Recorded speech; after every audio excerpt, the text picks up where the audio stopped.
still warm with a ghost of us. Naming my mouth cuts too much. Half a thought and it folds in two, like a bruise leaves a mark on you. Don't hurt in my shaking hand. Know something I don't understand. Like ghosting at the edge of me. Something there that I just can't see.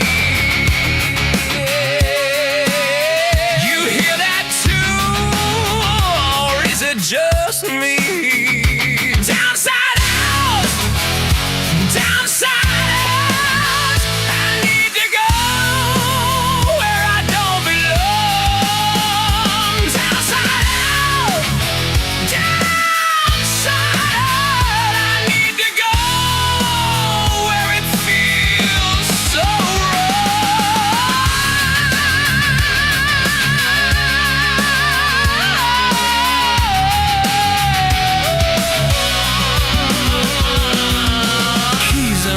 it's the same sad song, empty space that was here all along. Every step is a borrowed shape, every second a vain escape. Laughter crying out for sin, summer stealing the autumn wind. There's a face that I almost know through a window where I won't go.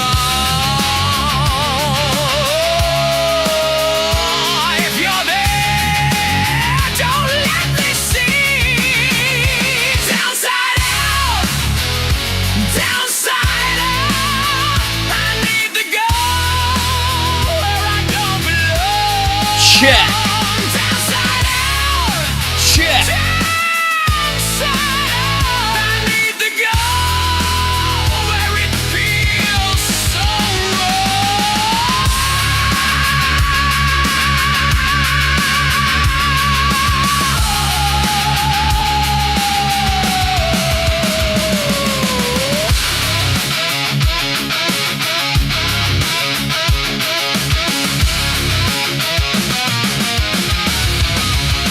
I held it still so it wouldn't ruin. Now it moves in the things I do, in my hands, in the way I speak, in the cracks when I try to sleep. And you sit like you always did, never answer, just nod your head. If I reach, do you disappear? Can't find you whenever here. Don't touch the door. Don't touch the door. If it opens, there's so much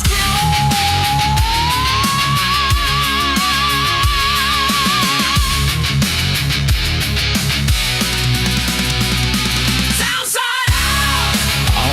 All right. Getting ready. Here we go.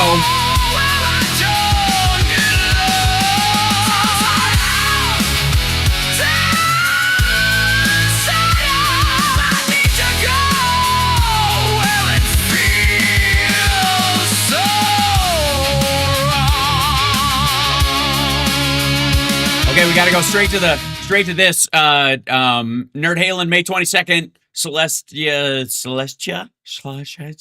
Theater in Wadsworth, Ohio. Basically, Cleveland. Cleveland does indeed rock. We could come out in Wadsworth and say hello, Cleveland, and it would still be a reasonable thing to say. And then, of course, night before that, we are. Let's see if I can bring up the right one while doing this. We're in Pittsburgh on May 21st. First time ever in Pittsburgh for Nerd Halen. Obviously, I threw out the first pitch there at a Pirates game because they started doing the Zoltan from Dude, Where's My Car? When they would run base hit or better, that kind of thing. And then, let's see. And then there was one more, which is this guy right here. Yeah. May 23rd, Chicago, Saturday nights, at the Vixen in McHenry. Look out. A new venue. We moved it. So there you have it. Anyways, hit the like, share the show, etc., and we're there. I do have a chat room in here someplace. There you are. Hi, welcome to the chat room, the greatest chat room in the history of chat rooms, right over here on the greatest live stream in the history of live streams. There are days, kids, when I'm trying to figure out what to name the show, and it is a what's the it's a buffet of riches when it comes to today's selections, and what I'm seeing consistently, and I want to, it can all be, I think, summed up relatively well with this guy right here. You'll recognize this feller right out of the gate. He's the Owen guy, Owen Schwer who used to be best friends with Alex Jones until he started attacking Alex Jones as a Trump flunky, which of course Alex was, and then Trump started attacking Alex Jones as not being sufficiently loyal and all that nonsense. And you would think that he and the Owen would get back together, right? You would think they'd be able to smooch and make up, go rub beards or something like that. Does that make sense? But you take a look. This is his little personal note. And let me tell you something. As somebody who does the politics thing for a living these days, especially, I there are times when I'm like, this shit again. But it's not that I hate talking about it or whatever. It's just that Trump is so unoriginal and everything's a reboot with this asshole that I'm like, I'm bored of it. I can't imagine how the viewers must be, but we got to cover it because, the dude has the nuclear codes, right? But it's interesting to me how many maggots are like, people are sick of politics and disengaging. No, they're really not, especially Democrats. It seems like the people who are sick of politics all of a sudden are the people who voted for Trump. Hello, friends. I know a lot of people out there are missing the Owen report, myself I don't know why included, but the stepping away from politics, the time off, has been pretty important. I think he's been off for a weekend. I mean, I don't keep track, but like, we were getting videos of this guy CSL like 3 days ago. I don't know. Maybe they're still posting from before. He's like, I've taken time off, but nothing changes. So I keep posting videos from a month ago and no one notices. Important for everybody. But you're seeing it now. It's kind of a mainstream discussion. Is it? Am I? Or you might say admission people are making now that they're just sick of politics. They're just sick. No. They're not sick of politics. They're sick of Trump and his shit. And on your side, they're sick of defending him because they can't. But I got to tell you, the rest of us are looking forward to the midterms. I have not lost any wind in my sails at all. At the people who should be out there apologizing for being assholes to people like me and people who are trying to warn them that Trump is a sex pest, idiot, unsuccessful second generation rich kid at best, and an adjudicated rapist, fraudster, and criminal at worst, Epstein's wingman. We were trying to tell you, and somehow we were the Democrats. Remember that? So no, we're not all tired. You're tired because I guess having the moral fortitude to admit you were wrong is too much of a weight. So days off? Of the whole thing. And I kind of want to put it into a perspective here for a second. I've been able to do things with my time off that I normally can't do, some social things. And there's no doubt it is running through America's culture, social culture. People are just sick of politics. You went out and nobody recognized you. Is that what this is? And I got news for you. That you could argue that was one of the reasons why people voted for Biden initially, was like, make politics boring again. I would argue make politics again, because as like, I don't know, reality show meets blood sport, it fucking sucks. But again, that's because of your guy. They're sick of it. They're sick of the corruption. They're sick of the lies. It doesn't matter. Then why did they vote for Trump? Because that's your audience. Seriously. And again, Owen was on, it was like the stunt host on InfoWars, and then he jumped ship. Interestingly enough, they had their split up right about the time when the paychecks were probably drying up. So I take that as you will, that this may not have been a split over principle, but that, Alex was like hiding money in the Caymans and expecting Owen to work for free, which, by the way, fuck them, because that's your friends. What do you expect? Or who gets in, we always get the same result. No, you don't. No, you don't. You didn't get a $1.5 trillion military budget and a new invasion of another foreign country during Biden, did you? You got an infrastructure act. You got the Chips and Science Act, which reshored technology firms here in the States making, chips that we need for everything. Very quote unquote America first stuff. So no, it's not the fucking same. It's never the same.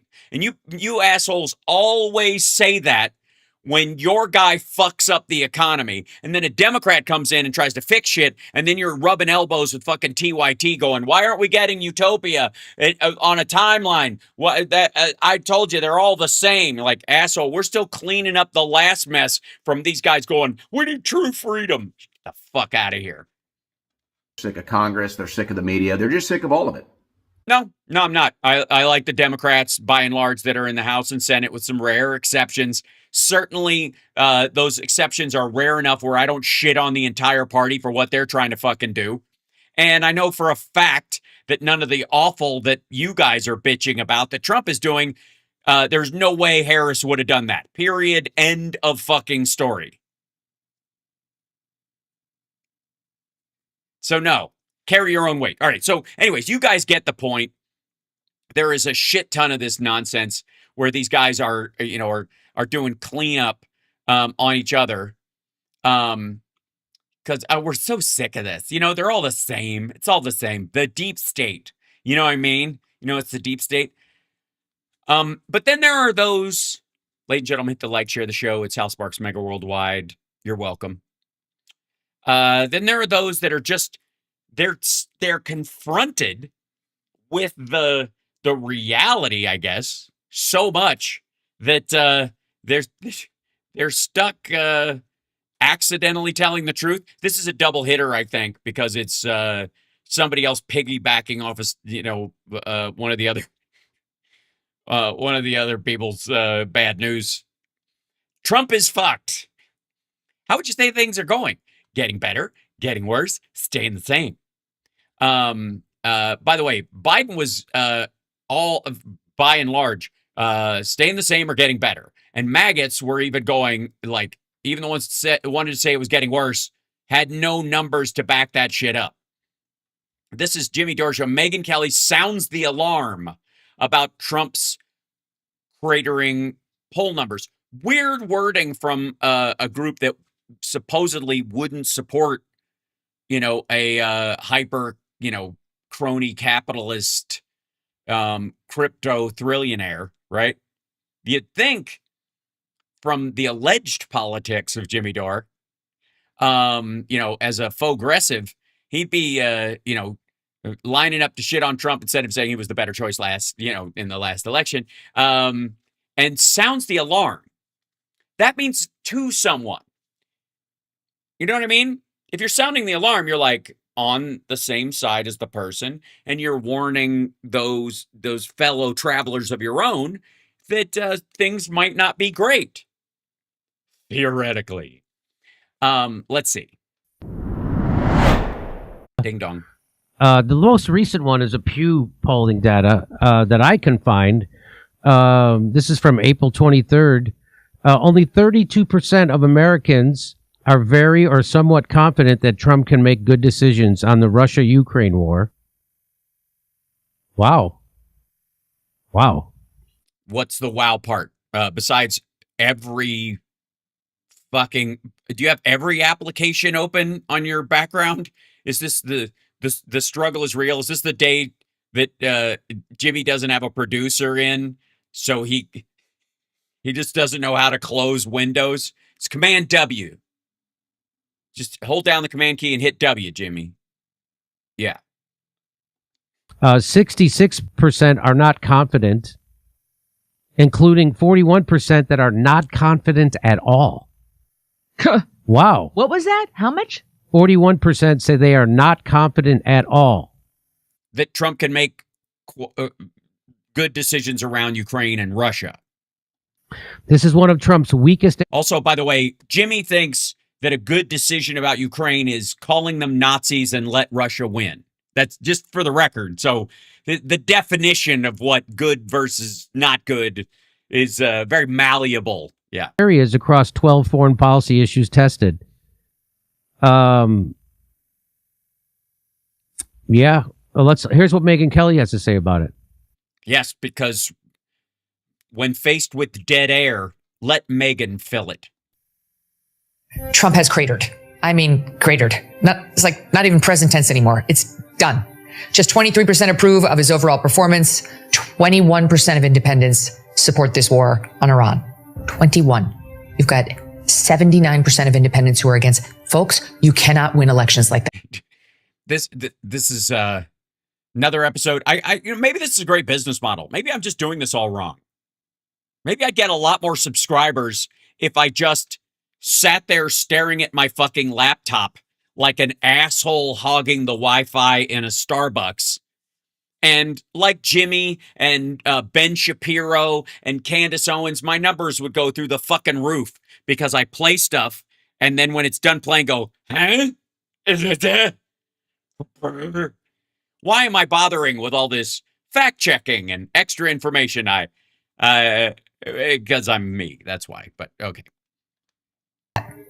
Democrat or Republican, you got 80% of the independents against you. You're effed. You need to adjust something ASAP. And listen to this.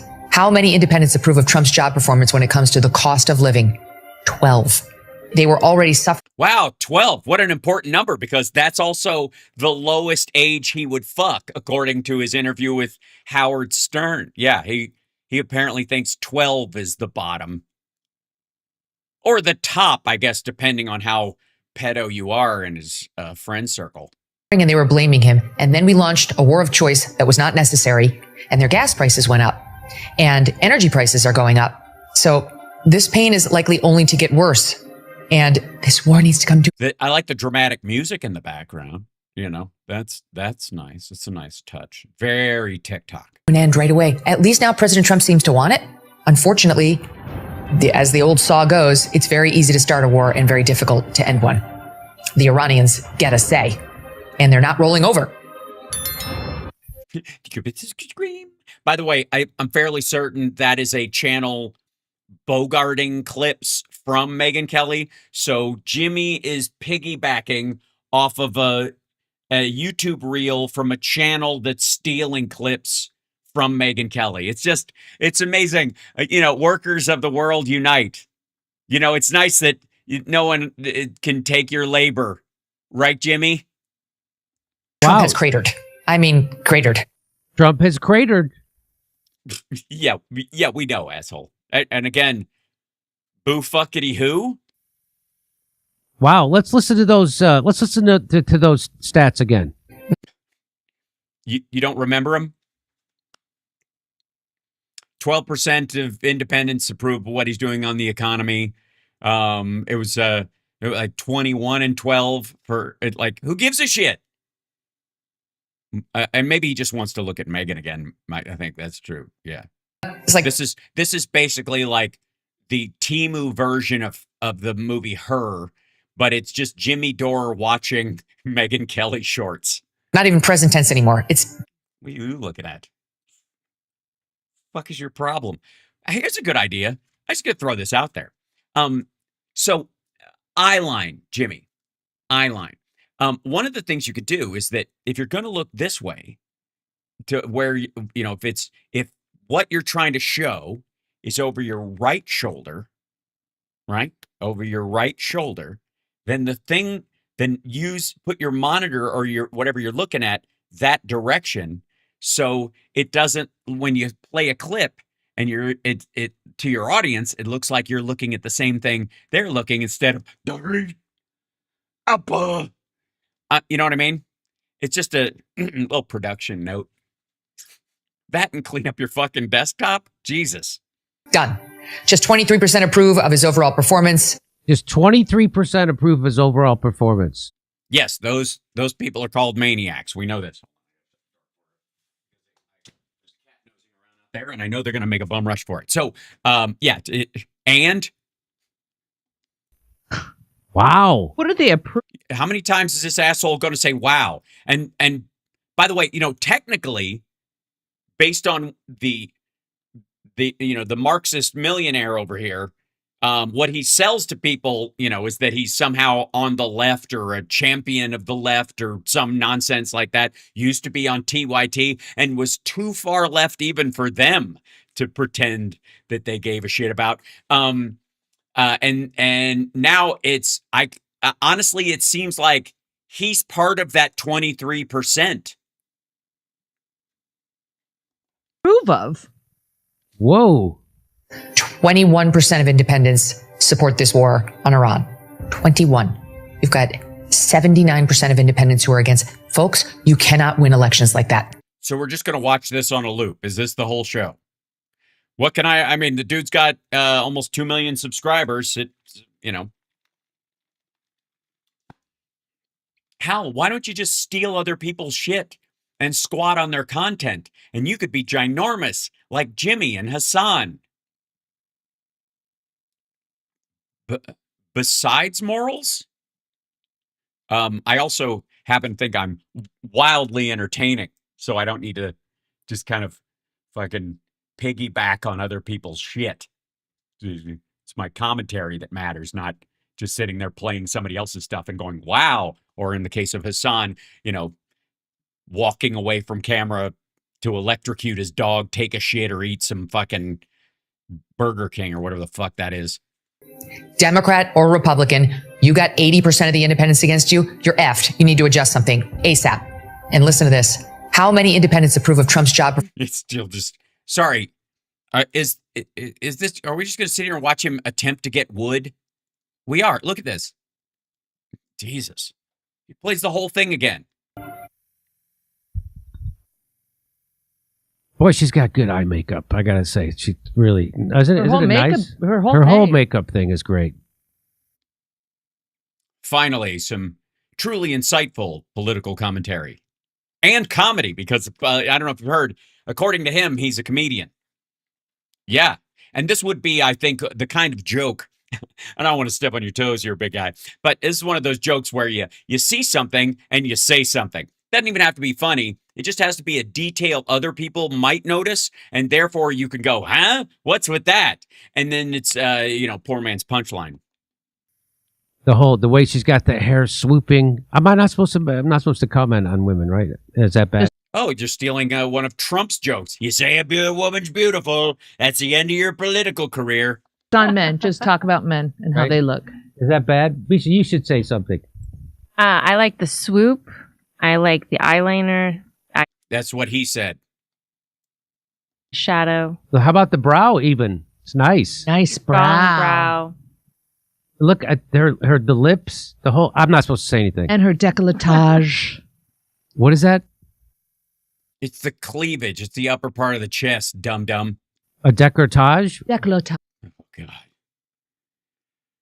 On this week's episode of Jimmy Gets Cultured. Is that what that's called? What's a décolletage? I never heard that. What? Yeah. That's the word for it. It's this general area of a woman's chest.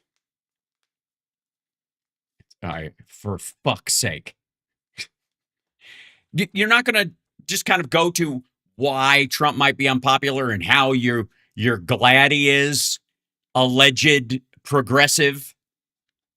Just her. Oh yeah, I thought. Oh, look, I'm not supposed to say anything. But anyway, I don't even know what the fuck that is. That is so goddamn weak. You can comment on a woman's looks without gawking, or maybe you can't. Maybe that's what he means. It's a slippery slope. there, Megyn Kelly, Trump is Oh, cratered. fuck. It's Oh fuck! Is he gonna read a joke off there? over. Wow. There you go. Okay. Come see me May 23rd. Whoa, that's the whole fucking thing. I'm not. Holy shit. So sorry. So he plays that. He names the video after it. Puts a fucking giant thumbnail, piggybacking on her looks again, and who she is, and writes, like Trump is fucked. She says effed. Interestingly enough, he goes for the UCK in this situation, or the asterisk CK, and then plays it twice. What the shit? You lazy motherfucker. Good Lord. But the upside, I guess, is it's true. And Trump's numbers are ass. And there's no getting out of it. Because, I don't know if you know this, but if you want to screw up an industry, a department, an outing even, if you want to really fuck it up, and it's been going along okay, it's had its challenges, its peaks and valleys over time. If you want to do some serious damage to something, what you want to do, if you really, and you want lasting damage, you get a Trump anywhere near it. You put a Trump in charge. Because as soon as, I think, what was Bitcoin was like $120,000 per Bitcoin. When Eric and Don Jr. went, we're all in. It's the Bitcoin presidency. We're going to start our own business around Bitcoin. This is the future of Bitcoin is now. My father, as he always says, my father is the greatest Bitcoin president in the history of my father. And as soon as they get in, it's, what is it worth? 68,000 right now, like nearly cut in half because they invested in it.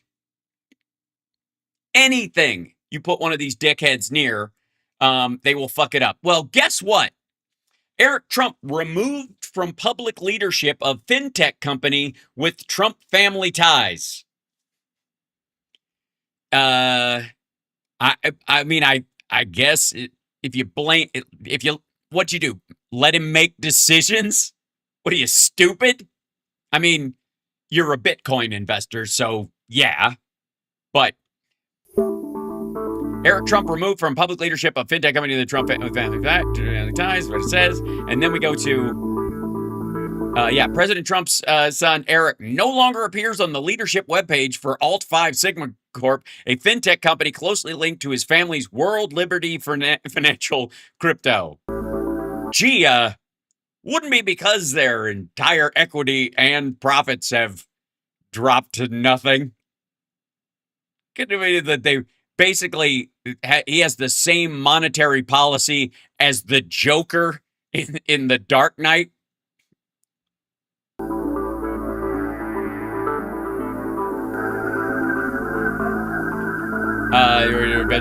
Though reasons for his removal are unclear, Bloomberg first reported Thursday. Eric Trump was listed as a board advisor and an advisor at Alt 5 Sigma, a Las Vegas-based fintech company, which nothing sounds less sketchy than a Las Vegas-based financial tech firm.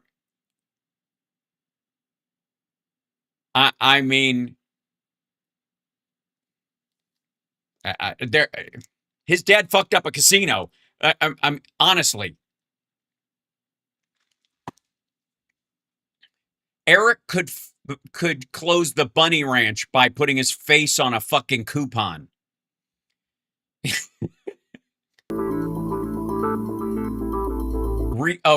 That recently rebranded as AI Financial Corp. Wow. What a fucking reach. I don't know. That sounds like a great investment.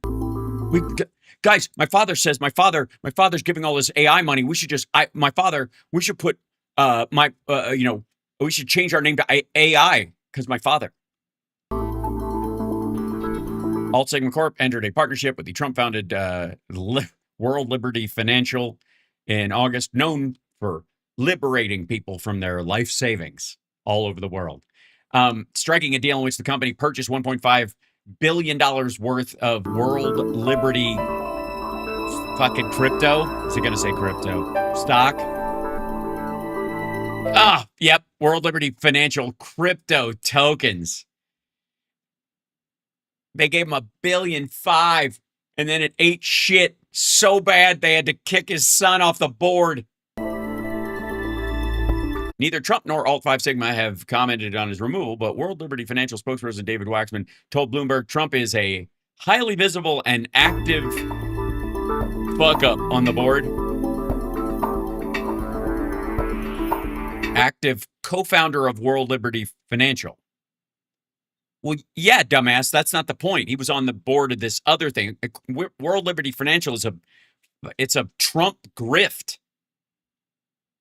It's basically so they can launder Saudi, Qatari, and UAE money to bribe him while he's in office. It's the entire purpose. After Trump is out of office, World Liberty Financial will crater because it won't serve a purpose anymore.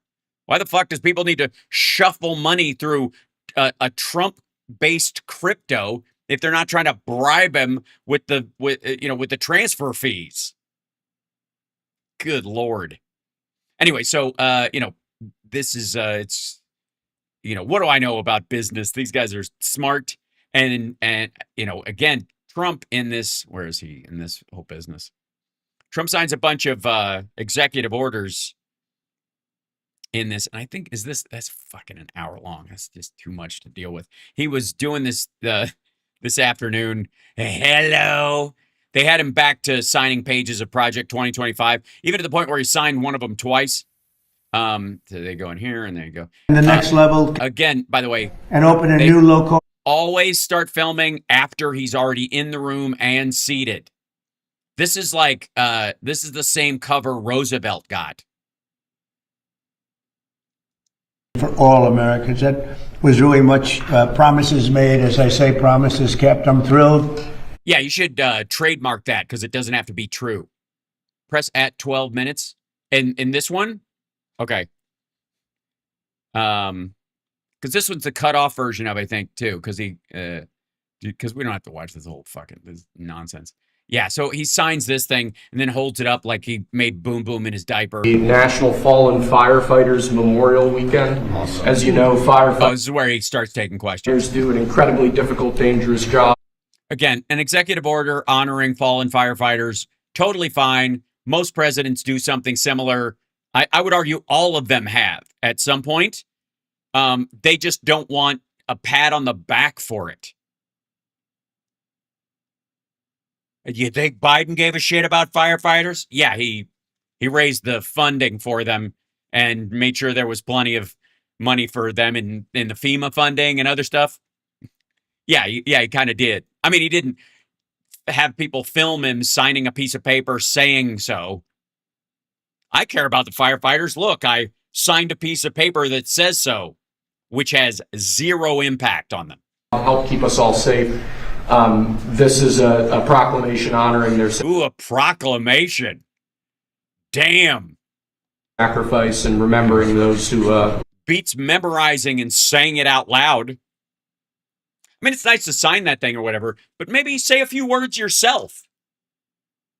Since you're proclaiming the value of firefighters, doesn't it seem like a great idea for you to just actually go, hey, by the way, we don't need to sign anything on this. I want to take a moment and thank you guys for pausing it, but it occurred to me last week while we were working on some other things, and I made a note to myself that I wanted to say how grateful I am on behalf of everybody in my cabinet, my party, the other party, I'm sure, and grateful Americans that firefighters do an amazing job.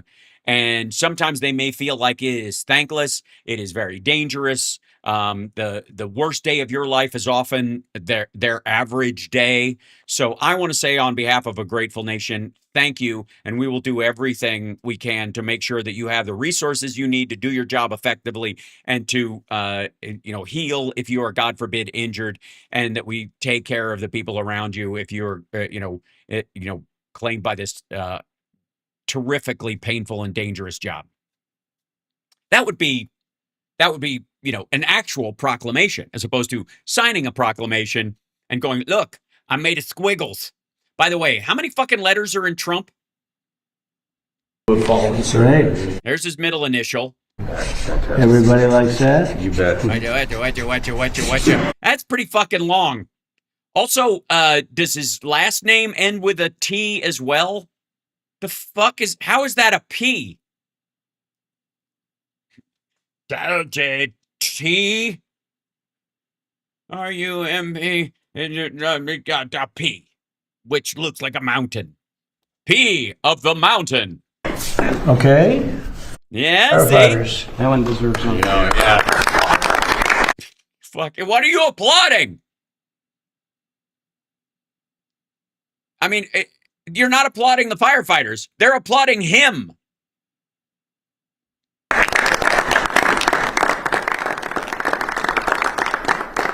This does nothing for firefighters. Genuinely. It will have no impact on their lives, their jobs, anything. Okay. Put that on the stack of other things. That's a big one. Lastly, sir, this is another proclamation. Ooh, 2 proclamations. It's a double proclamation. Thank God he's not doing any of that politics as usual, worthless, chest-beating, self-aggrandizing shit that other presidents get criticized for. Thank God those days are behind us. Administration, particularly the First Lady, have made foster and adoptive care major priorities. This is a proclamation declaring National Foster Care Month, honoring those who have participated in foster programs, who have helped raise foster children, Right. and speaking about the many things. Which minority month are we eliminating? What, Women's History? What do you think? Which one do you think he's overriding? This is next February, by the way, Mr. President. Mm-hmm. That your administration, including the First Lady's office, have done on that set of issues.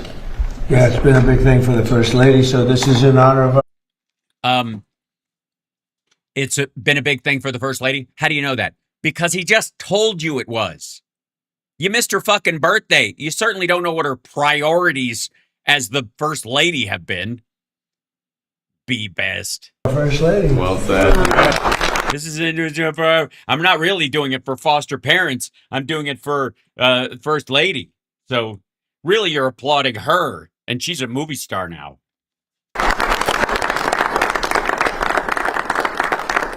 God damn! It's like seriously, it's like watching a toddler walk for the first time when they should have walked 4 years ago, and everybody's like, "Oh my God, it's happening!" I spent time in Sir. I spent time in foster care. Oh, that's great. Yeah. That's great. God is good. Thank you very much. The guy just said, "I spent time in foster care," and Trump would, "That's good, okay." Thank you, Mr. President. Pass that on. Do you have any questions? Maybe we discuss the first signing first. Sure. Yeah. Have anything on that? Mr. President, Please. Mr. President, how is this going to help with small business owners? Do you think this is going to inspire more people to go? Is it, small businesses that might be reluctant earlier? Oh, he creates this government-backed 401 matching funds thing with an executive order for people below a certain income level that's that they don't have the money to actually put it in there. It's like signing an executive order that says any person who makes less than $20,000 a year can put any gold coins they find in a magic well in a savings bank, and the dark fairies can't steal it. That's the amount of impact it will have. For IRA, to have their IRA, this is going to, help Well, give them. I tell you, small businesses now are thriving. And as you know, more people are working right now than at any time in the history of our country. We're doing. Yes, that good old Republican hustle. Remember when George W. Bush famously said to the woman who had 3 jobs, "That's uniquely American." Great. And there's more investment being made in the United States than any country at any time in history. Yeah, as long as you don't count all the canceled stuff. And a lot of that's AI, and a lot of that's maybe Yes, you mean artificial? in a certain way, maybe more importantly, auto plants are all coming back to our country. They're coming back from different countries where they left us, for Germany. Yeah, no, they actually aren't. You know, Japan and South Korea and Canada, Mexico, and they're all coming back at levels that nobody's ever seen before. And still don't. And tariffs did it. I did it. Maybe the election did it, but tariffs did it. And No, they didn't, because they've been canceled. Why would you build a factory when his permanent tariffs have gone away? They're not guilty of flooding the market with cars. And by and large, you know, a lot of our cars are either too big or don't meet the standard of places like Italy and fucking Japan, for example. The streets are too small for an F-150, so they don't sell a lot of them. This is what I'm saying. It's not because the government's like, no American cars. It's because they're like, where the fuck am I going to park that thing? if they build here, they don't have to pay tariffs. We have Germany. They don't have to pay tariffs. They don't. After the 150 days is up, which is like mid-June, why would you build a factory if there's no permanent status? Why would you spend years building a factory when you don't have to pay those tariffs? When you're just simply selling something into the country that competes with another product in the country, and just the cost of like shipping it and setting it to the highest standards in our country, which are of course California, might be the expenditure of equal to a tariff that you might do anyways. Jesus. Is giving a lot of companies are coming in from Germany, from Japan. Japan just announced $10 billion more plants going to be built between Toyota and Honda and all the different companies they're pouring into our country. In South Korea, Canada, they're coming in. I don't know what they're doing, but I can. They're not pouring in. There are no Canadian car companies pouring into the United States. Buy the new Canadian Hoser. It's like the 2026 Hoser. Take off, eh? It looks like a conversion van from the 70s, and it runs on beer, eh? I'm getting whiplash from my burps. Coming in tremendously from Canada. There's no. They are totally coming in tremendously from Canada. Do any of these dickheads believe this? The guys behind them, from the states that they would be going into if they were pouring in tremendously from Canada? Reason they don't want to pay the tariff, and because of that they're investing at levels never seen before. Right, and still not seen. We will, for 30 years we virtually didn't build an auto plant in this country, and now we're doing more than we've ever done. So I'm very proud of that. AI is going wild. We're doing great. Yeah, it's going wild. It's blackmailing some of its owners. It's getting people are caught in hallucination loops and stuff like that. But that's when you only use the old models. Just saying. I had a great conversation about tomorrow, Friday AI. Just a little teaser for tomorrow. I have a story about a conversation I had about AI, and I'm working on a new robot. I hope it will be done in time to show you guys tomorrow. I'm almost done with it. And we're letting them build their own electric, but we're actually making them build their own electric plant, so they take tremendous amounts of energy to have a successful plant. And they're building, all of the new ones are building their own electric plant, like a utility, and any extra they'll either give it or sell it for a good price too. Yeah, they'll probably just give it, probably. I think they're all going to just give it away, especially Meta, or Elon Musk, famous for their philanthropy. They'll definitely give it away. And, you have to weigh the free energy they're not going to give away against the coal smoke. Local communities and to the grid. So it's going to be fantastic. But we have tremendous amounts of factories being built in our country now, more than we've ever had at any time ever before. Also, not even remotely true. And we have the biggest investment being made in our country. In the history of our country, by the way, in the history of any country, there's never been a country that has the kind of investment. Yeah, when you get to make up the numbers, I guess anything's possible, kids. Coming in that we have right now. And these things are just in case I know there's some debate about this, but in case anybody's wondering. This is some bullshit. Yeah, this is We see through it. It's like muscle memory at this point. Even maggots don't believe it. So, just for the record, being built right now, so you're not going to see the results. I mean, you see construction results. You notice the construction workers are through the roof, but when they open, yeah, building giant warehouses that will have 0 employees. the numbers are going to be staggering. Do you have a question? I certainly do. Thank you, Mr. President. Maybe if I pick from another side of the room, I can bullshit about something else. The economic news, GDP, 2% growth. Yeah. Orders for business equipment surged to the highest level in 6 years. And IRS data shows that the average federal tax return is up by more than 11%. Oh, this is one of the Newsmax, or quite frankly, more than likely just a stenographer in the PR team at the White House. Let's ask him a question he'll like. We'll put our own guy in there. We'll tell everybody it's from a fucking blog. Compared to the same time as last year, do you believe It is up over 100%. Do you believe that this is evidence of the big beautiful? Yes, there was one last year. Now there's 2. It's incredible. We don't know how you did it. Tax cuts that you sent into law last year are working, and do you think the economy is going to continue to hum as the year progresses? Yeah, thank you. So, Thank you for asking me if I think the economy is going to hum. the biggest tax cut in history is in the great, big, beautiful bill. Right. So this wasn't a tee up at all. And I think, I see it. I actually see it reported where people are shocked at how much money they're making. They can't believe the refunds that they're making. 5,000, 6,000, 7, 8, 9, 1. 12, 15, 75. Every number just sounds weak if the longer you say it. So just double it. Fuck it. I saw one last night on television, 11,000 more than she thought she was going to get. That you didn't see her on television.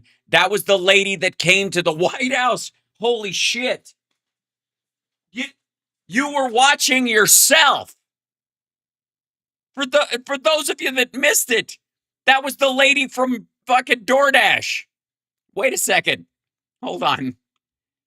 What the hell?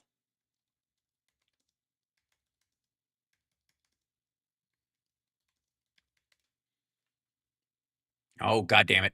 Type. Okay, here we go.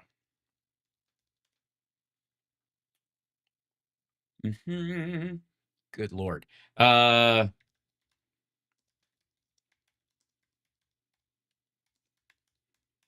Just in case you guys forgot, this is where Trump was like, this doesn't look fake and staged at all. I feel like an asshole. Oh, nice to see you. Nice to meet you. I have your DoorDash order for you, Mr. President. Oh, that's very nice. Look at this. This doesn't look staged, does it? They're all your favorites. That's right. These are good. DoorDash is doing a good job. Yeah, aren't they? I mean, they're a company. You're just one of the people who is part of the hustle economy. They're doing great on top of you, I guess, right? So, the reason for this is the tip you have in your pocket.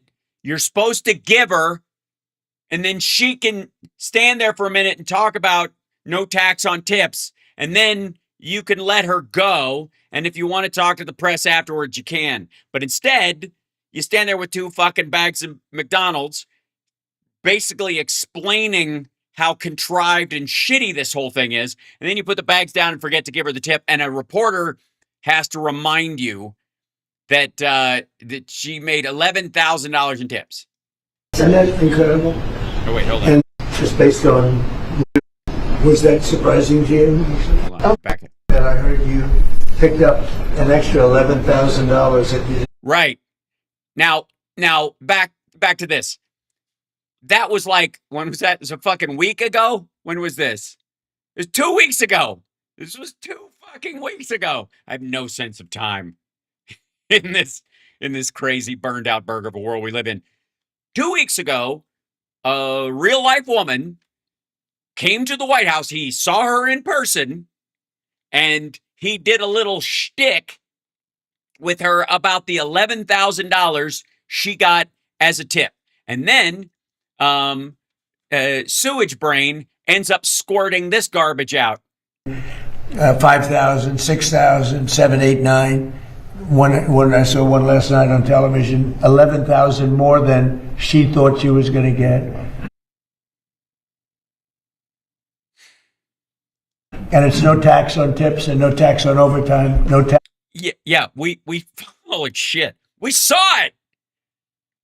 What the fuck? On social security for our seniors, no tax on social. Nobody can believe it. God damn, dude. I want to play. It's almost like I need to play that Candace Owens deja vu thing again. It's almost like I need to play that Candace Owens deja vu thing again. It's almost like and the numbers are far greater than they thought. People that thought they were going to make an extra $500, turns out they're making an extra $5,000. So it's been really great, yeah. And that's going to carry forward. Look, the country's doing really well. And that's despite a military operation. I don't call it a war. Well, legally you can't. They just reminded you again. Military operation where you just passed the deadline for the 60 days and you have 30 days to wind it down. Really, I mean, Iran is dying to make a deal. I can only tell you that. I don't want to. Well, they aren't. I mean, arguably a bunch of them are dying, but they're not dying to make a deal. They're dying instead of making a deal, or they're dying to die instead of making it. I don't know what the fuck. But they cannot be nuclear. Other than that, but they are. So they can control the Strait of Hormuz, and they can fund terror proxies, and they can remain the number one state sponsor of terror. Just as long as they don't have nukes, they're allowed to do all of the rest of that. That's what he's saying. All it is about nukes. They can have the Strait of Hormuz, as the new Ayatollah's fucking cardboard cutout released a statement yesterday that they're going to control the Strait of Hormuz forever. Their Navy's gone. Their Air Force is gone. Every ounce of any form of equipment, practically. Every ounce of any form of equipment. Yes, ladies and gentlemen, this is a grown man speaking from the Oval Office. Is gone. You know, their drone factories are about 82% down. Right. Oh, weird. Just like the drugs coming from South America. And their missile factories are almost 90% down. Almost? How much? What do you mean by almost? Well, 20%, which is almost 90.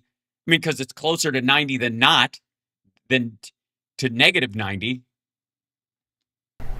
And many of their missiles have been knocked out between. Yeah, they're drunk. They used some, but we knocked out more than they used.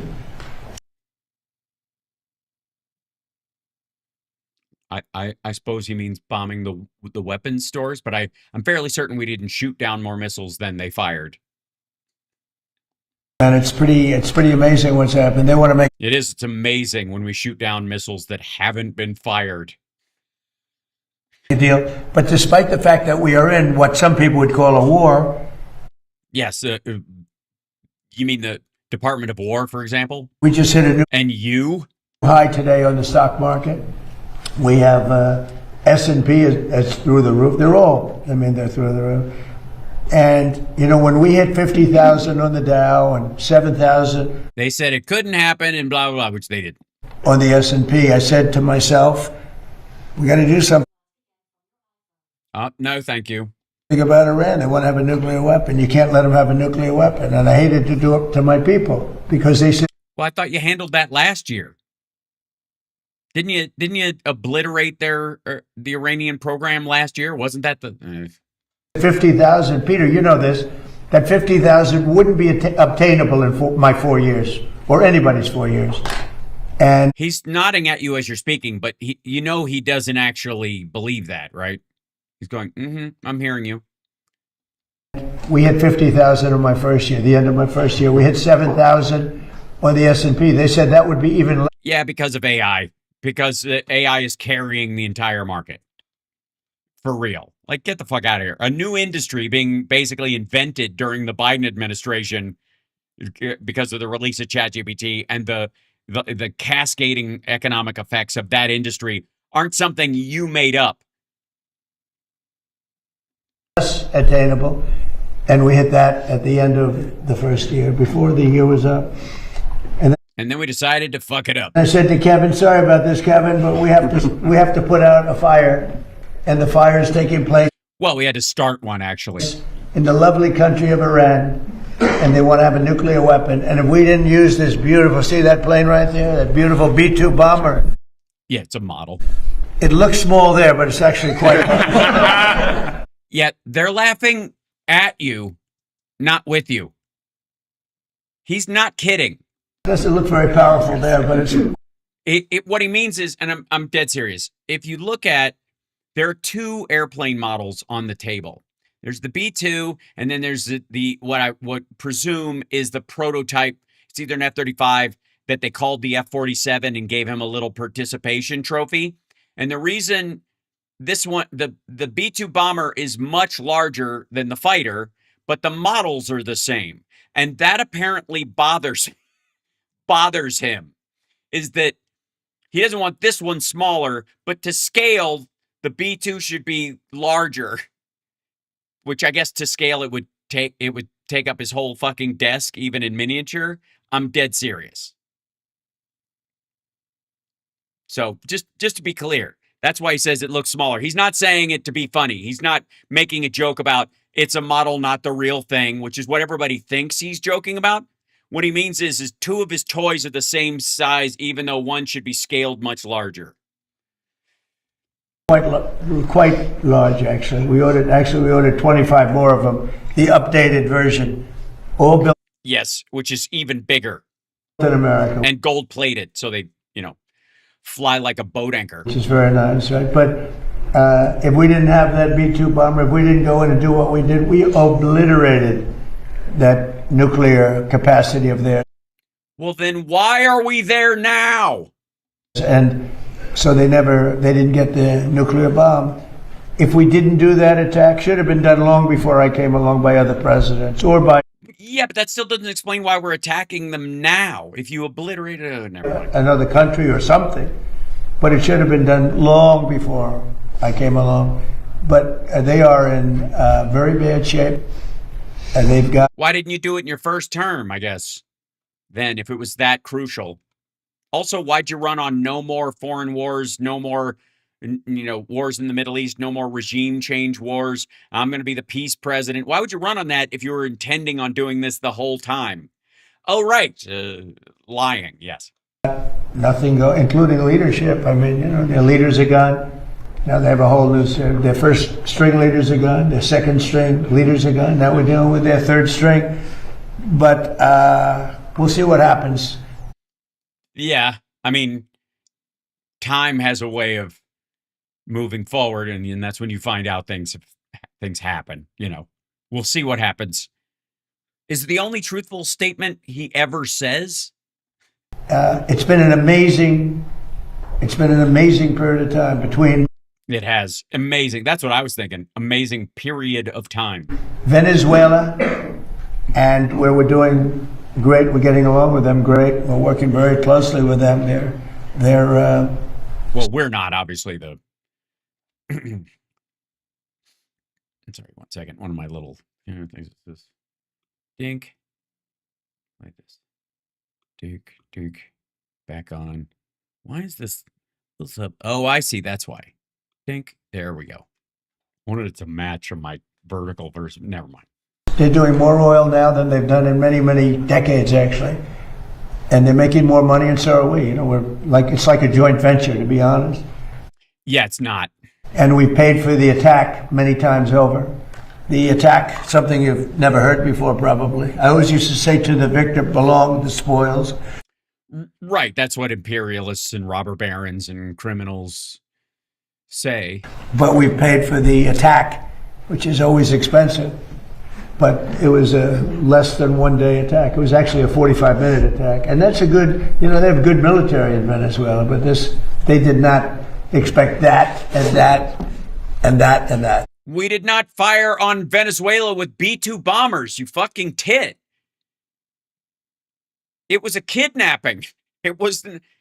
We didn't have shock and awe. Honest to God, does he think footage of Tehran being hit by us and the Israelis and areas around it, does he honestly think that happened in Venezuela too?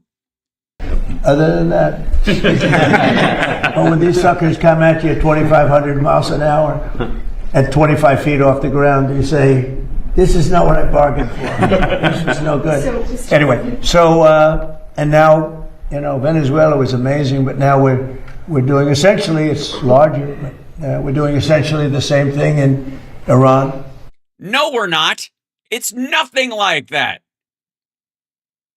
45 minutes arresting the leader of a country and bugging out with him and his wife, killing or shooting at 100 people along the way, versus targeting military and civilian sites within a country for days and days and days and days on purpose. It's nowhere near the same thing. Can't let Iran have a... Is this recent? This is today. This is a couple of hours ago. ...nuclear weapon, and their economy... Again, he keeps saying we can't let them have a nuclear weapon. Okay, you destroyed their potential for a nuclear weapon last year. The only way they can never have one is if you eliminate any remnant of the Islamic Republic regime. So just say this is a regime change war, and we're not talking about the leadership. The actual functioning structure of Iran's government has to change for this to work. It's so fucking dumb. Crashing. The blockade is incredible. The power of the blockade is incredible. They're not getting any money from oil. And hopefully it can be worked out very soon. Yeah. What do you mean worked out? They're not interested. They walked away from talks. We walked away from talks. What are we working out? Iran is proving to be very stubborn. The talks seem like they are stalled. They don't seem like that. They are stalled. Are you getting antsy to break the ceasefire? Well, I mean, I don't know what stubborn is, because really nobody knows what the talks are except myself and a couple of other people. Sorry, real quick. What the talks are? I think I hate to fucking be the sort of soup brain translator in this situation, but I think what he means is nobody knows the details of the negotiations. But what the talks are might be closer to the truth because, again, he's got a fucking head full of used diapers. Back up a second. To break the ceasefire. Well, I mean, I don't know what stubborn is, because really nobody knows what the talks are except myself and a couple of other people. They want to make a deal badly. Then why aren't they? Thank you, CSL. Yeah. And we have a problem because nobody knows for sure who the leaders are. Well, then what the fuck are the Who gives a shit? What the fuck in that? All right. How? Then it's not even about stubborn anymore. Who's on the other end of the phone? How about let's start there. If you're not going to fly there and talk to people, when you allegedly have these conversations, who the fuck is on the other end of the phone? And who the fuck says that they can actually do any of the things they agree to, or even do any of the things they say they're not gonna, that they are gonna do if you try something else? Holy shit. What? What is that? You can't say nobody knows how the negotiations are going except me and my people when you're like, I don't even know who their people are, but we're having great negotiations. They're dying to make a deal. Who? I don't know. Ugh. Good God. All right. We could do this all night. You can see his brain's turning to fucking tapioca right before your very eyes. But there are other things I want to cover because there's a bunch of turd polishing going on. Can we jump into it will be mercifully short if we visit once again the most miserable man on the internet, Greg Kelly at Newsmax. Ladies and gentlemen, there are a few people with Trump daddy issues syndrome. I guess that's his own version of TDS.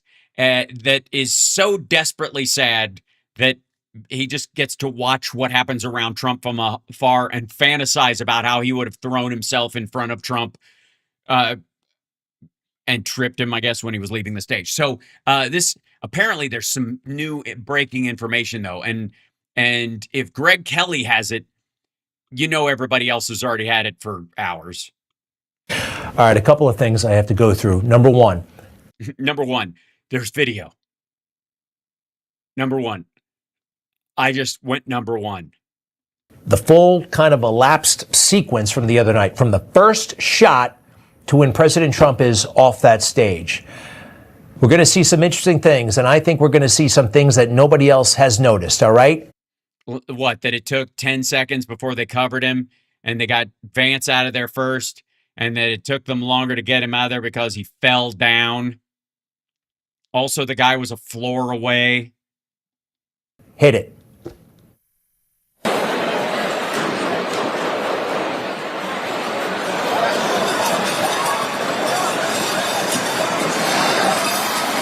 Yes, it's important to point out that there were gunshots. Everyone in the room heard him except Trump. Like, his wife is like, what the fuck? And Trump's like, wow, nice magic trick.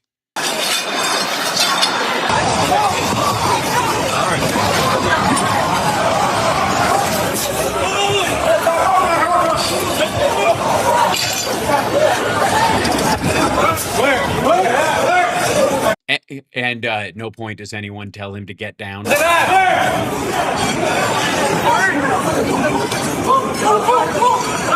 Yeah, they told him to get down and then told him to get right back up again. They told me to duck, and I was like, I started quacking, and they're like, not that kind of duck. Where's it at? Well, we're so glad everybody's all right. And is this nitpicking? Absolutely, it's nitpicking. No, this would be an after-action criticism, I think. Depends. I mean, unless you're going to start talking about outfits. Because this kind of event deserves it. You know, we nitpicked after Butler. Is that what you were doing? This is Greg Kelly, live from Butler, Pennsylvania, for your weekly nitpick. Not only was the shooter allowed to get up on the roof, and people were able to film it for almost 15 minutes, and he ran a drone over that, but look at this grass. Who mowed this? You can see the lines between where the mower went. And we thought things would change, and they haven't. Now, first, I want to show you something. Well, Trump kept the same team. So, again, there's an important question here that Tucker Carlson, I think, brings up at one point. And him and Kara Crackpot, the ex-CIA guy who went to jail for giving a reporter the name of a confidential, like an undercover CIA agent. Lovely fellow. And wants a pardon from Trump for doing that. Thought he would get one by going on Tucker, which just shows you the quality of his analytics. We'll get to their kind of criticism of this circumstance and their inability to kind of put two and two together. That happens. I'm going to sneeze. Hold on.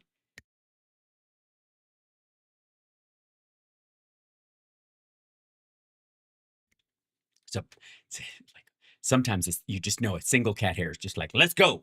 Right. 10 seconds or so into this thing, Vance is grabbed and out of his chair.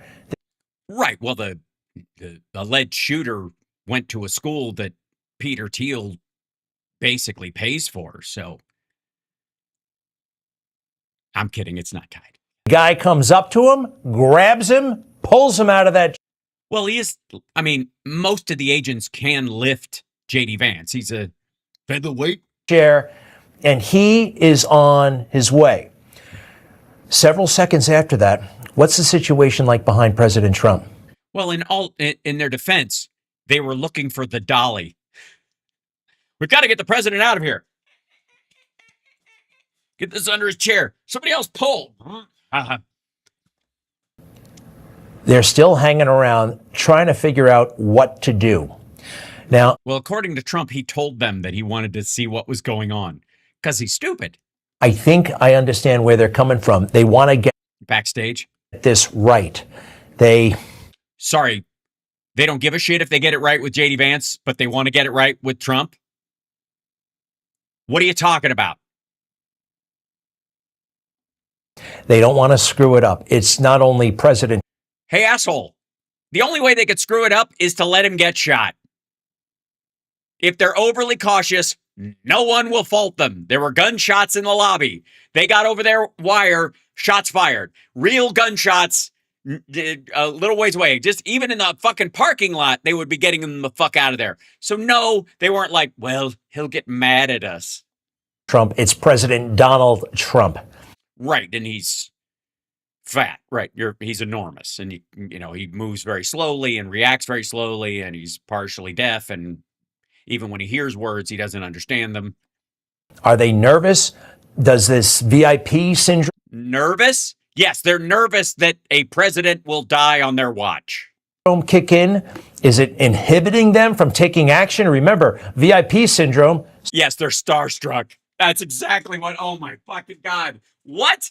His security detail that listens to him fucking fart up the beast all day long. They can hear it on comms every time they fucking, any of them get assigned to him at least once a day. The eagle has landed. The eagle has landed. That's in the fucking beast. No, they're not starstruck, you dumb motherfucker. What? Sometimes you take too many actions. Sometimes you take too few. Sometimes you take just right. And that's why we need to hire more Goldilocks agents. It makes people overly cautious. Folks, that is strange. And no, it's not. It's not strange at all, Greg. It's fucking dumb, buddy. You're a moron. That's not what happened. It's inexplicable. Other than no, it's explicable. He's a slow mover, so they're like, cover him from the back in case there's anybody else, and get some guys out and stand in front of him. This VIP thing, it kind of. No, again, oh my, I can't.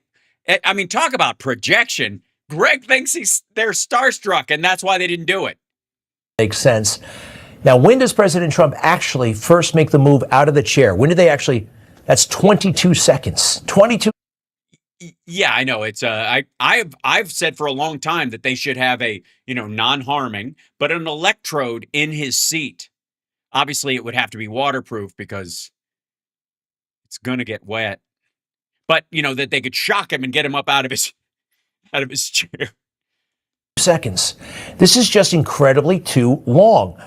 It is incredibly too long, said no one ever. Now, somebody tried to say to me, well, we have a protocol, and the protocol is you got to wait for the guys with the big guns, right? The big. No, they don't. They absolutely do not. Nobody says that's the protocol. You know how I know? We all saw fucking Butler, dummy. The people in suits jumped him. They didn't wait till the guys in tactical gear showed up to walk him off the stage, you tit. Guns, and the guys with the big guns do show up, right? At about 20 seconds, they're running in.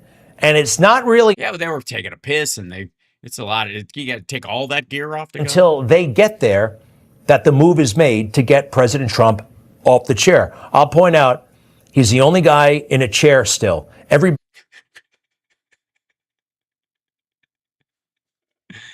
Well, there just might be a complication that they have run into before of getting him out of or into a chair.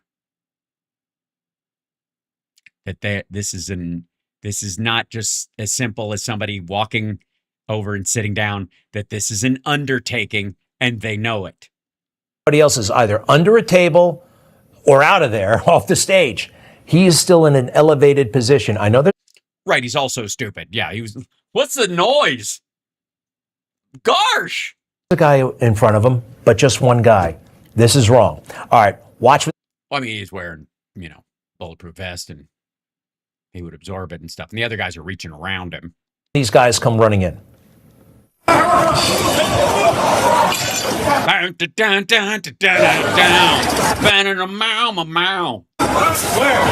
Action Jackson. And I like where the guy tries to step over the little cover on the dais with the sign or whatever, and basically has to do that like don't touch your balls to the electric fence moment. All right. So, I understand they got to keep their tactics and procedures secret. Yeah, that's why they closed the curtain on the thing so nobody would see their tactics. It seems to me that this might be a check. Hold on. You got the Carl Weathers. All right. Item that you don't move the president until you got the guys with heavy guns. That's not a thing at all. You're fucking stupid. That's not a thing. It's not a thing. It's never been a thing. It's not. They didn't wait to push Reagan into the limo until fucking soldiers showed up in tactical helmets. What are you talking about? Not a thing. Never was a thing. You're an idiot. Well, small guns work well as well. They got guns right there. This is the kind of thing that sounds smart. Maybe, when you're planning, we're going to.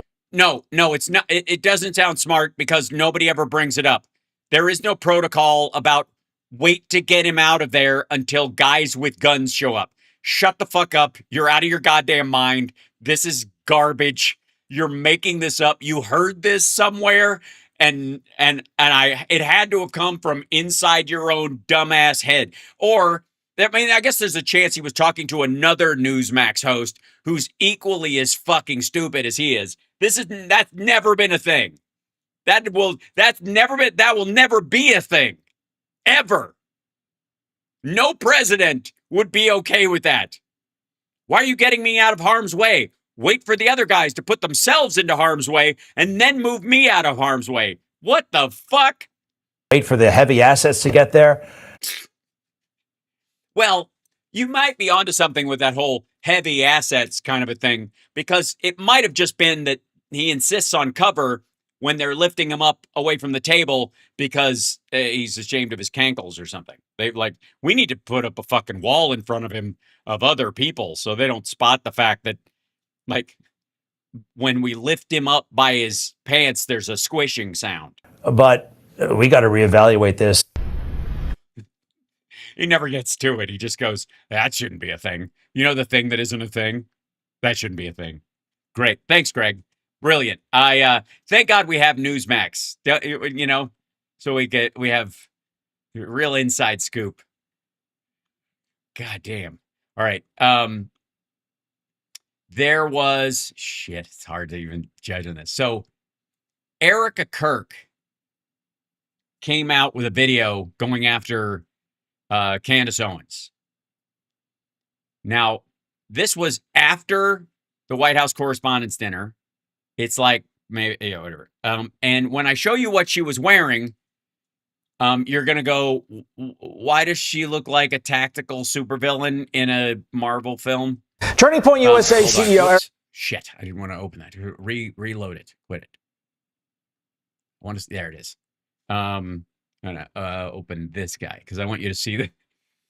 This is the outfit she wore for this takedown of people who were going after her. Now, I probably, people on our side of the aisle, have been the most, willing to defend her as a grieving widow. Not because of the believability of what she says or the circumstance itself, but because of the person I choose to be. It's very important that people remember that just because you choose to be the bigger person in any kind of situation does not mean that the other person has one up on you, as it were. And it's always, I think, better to default on the side of believing a woman unless you have direct evidence that she's a liar or a fraudster or whatever, specifically, okay? That said, this is creepy as fuck. She was at the White House Correspondents' Dinner, and there's a shot of her walking by, and right as she's at the camera, right as it's here, she goes, I just want to go home. Like, she manages to, nail that line right there. Is she still grieving? Good grief. It's been less than a year, and her husband was shot in the fucking neck on I was about to say national TV, but national YouTube on on video. She, so for the record, yeah. So I don't have any problem. My dad died in November. I'm going to be grieving for a good long while, and it comes and goes. And so maybe I'm, and I'm okay with being overly sympathetic in this area, more than most people think is warranted. I don't care. Do you understand? It's better to be this way than the other way. Okay. Turning Point USA CEO Erika Kirk going live on the Charlie Kirk Show following. No, this was a pre-taped video. Following the shooting at the White House correspondent. No, it was not live. She did not go live. They pre-taped it and they posted it. Association dinner. Listen. Seems to me that nothing will ever be enough for the evil in this world. Well, I mean, it wouldn't be evil, I guess. Our country has become unrecognizable. No, it hasn't. I asked the friends and family of Martin Luther King Jr. or Medgar Evers or JFK or RFK or fucking, Reagan was shot. These people have perverted the truth to the point that they motivated the murder of my husband. They? Who's they? Continuously tried to assassinate the president. And they? Who? Again, who the fuck is they, dipshit? Anyone who stands in their we are a part of the Rhythm Nation. Is labeled hateful, racist, fascist, and every other trigger word that is grossly dishonest. Joining us now to react, senior writer for the Washington. Wait, so that's all they're playing of it? Hold on. Do they go back to more of it? Or they just... I guess they play more of it here. Hold on. Let's see. I don't care what these dipshits say about it. There has never been a president who has faced this many assassination attempts in America. Yeah, there have, actually. Yeah. Also, it's amazing that we're supposed to be scared of the deep state being tied to the UN and the Illuminati and the Pentaverate and all that, folks, and yet they apparently can't hit the broadside of a fucking barn when they do have a shot at him, and then have really ham-handed, shitty attempts the rest of the time.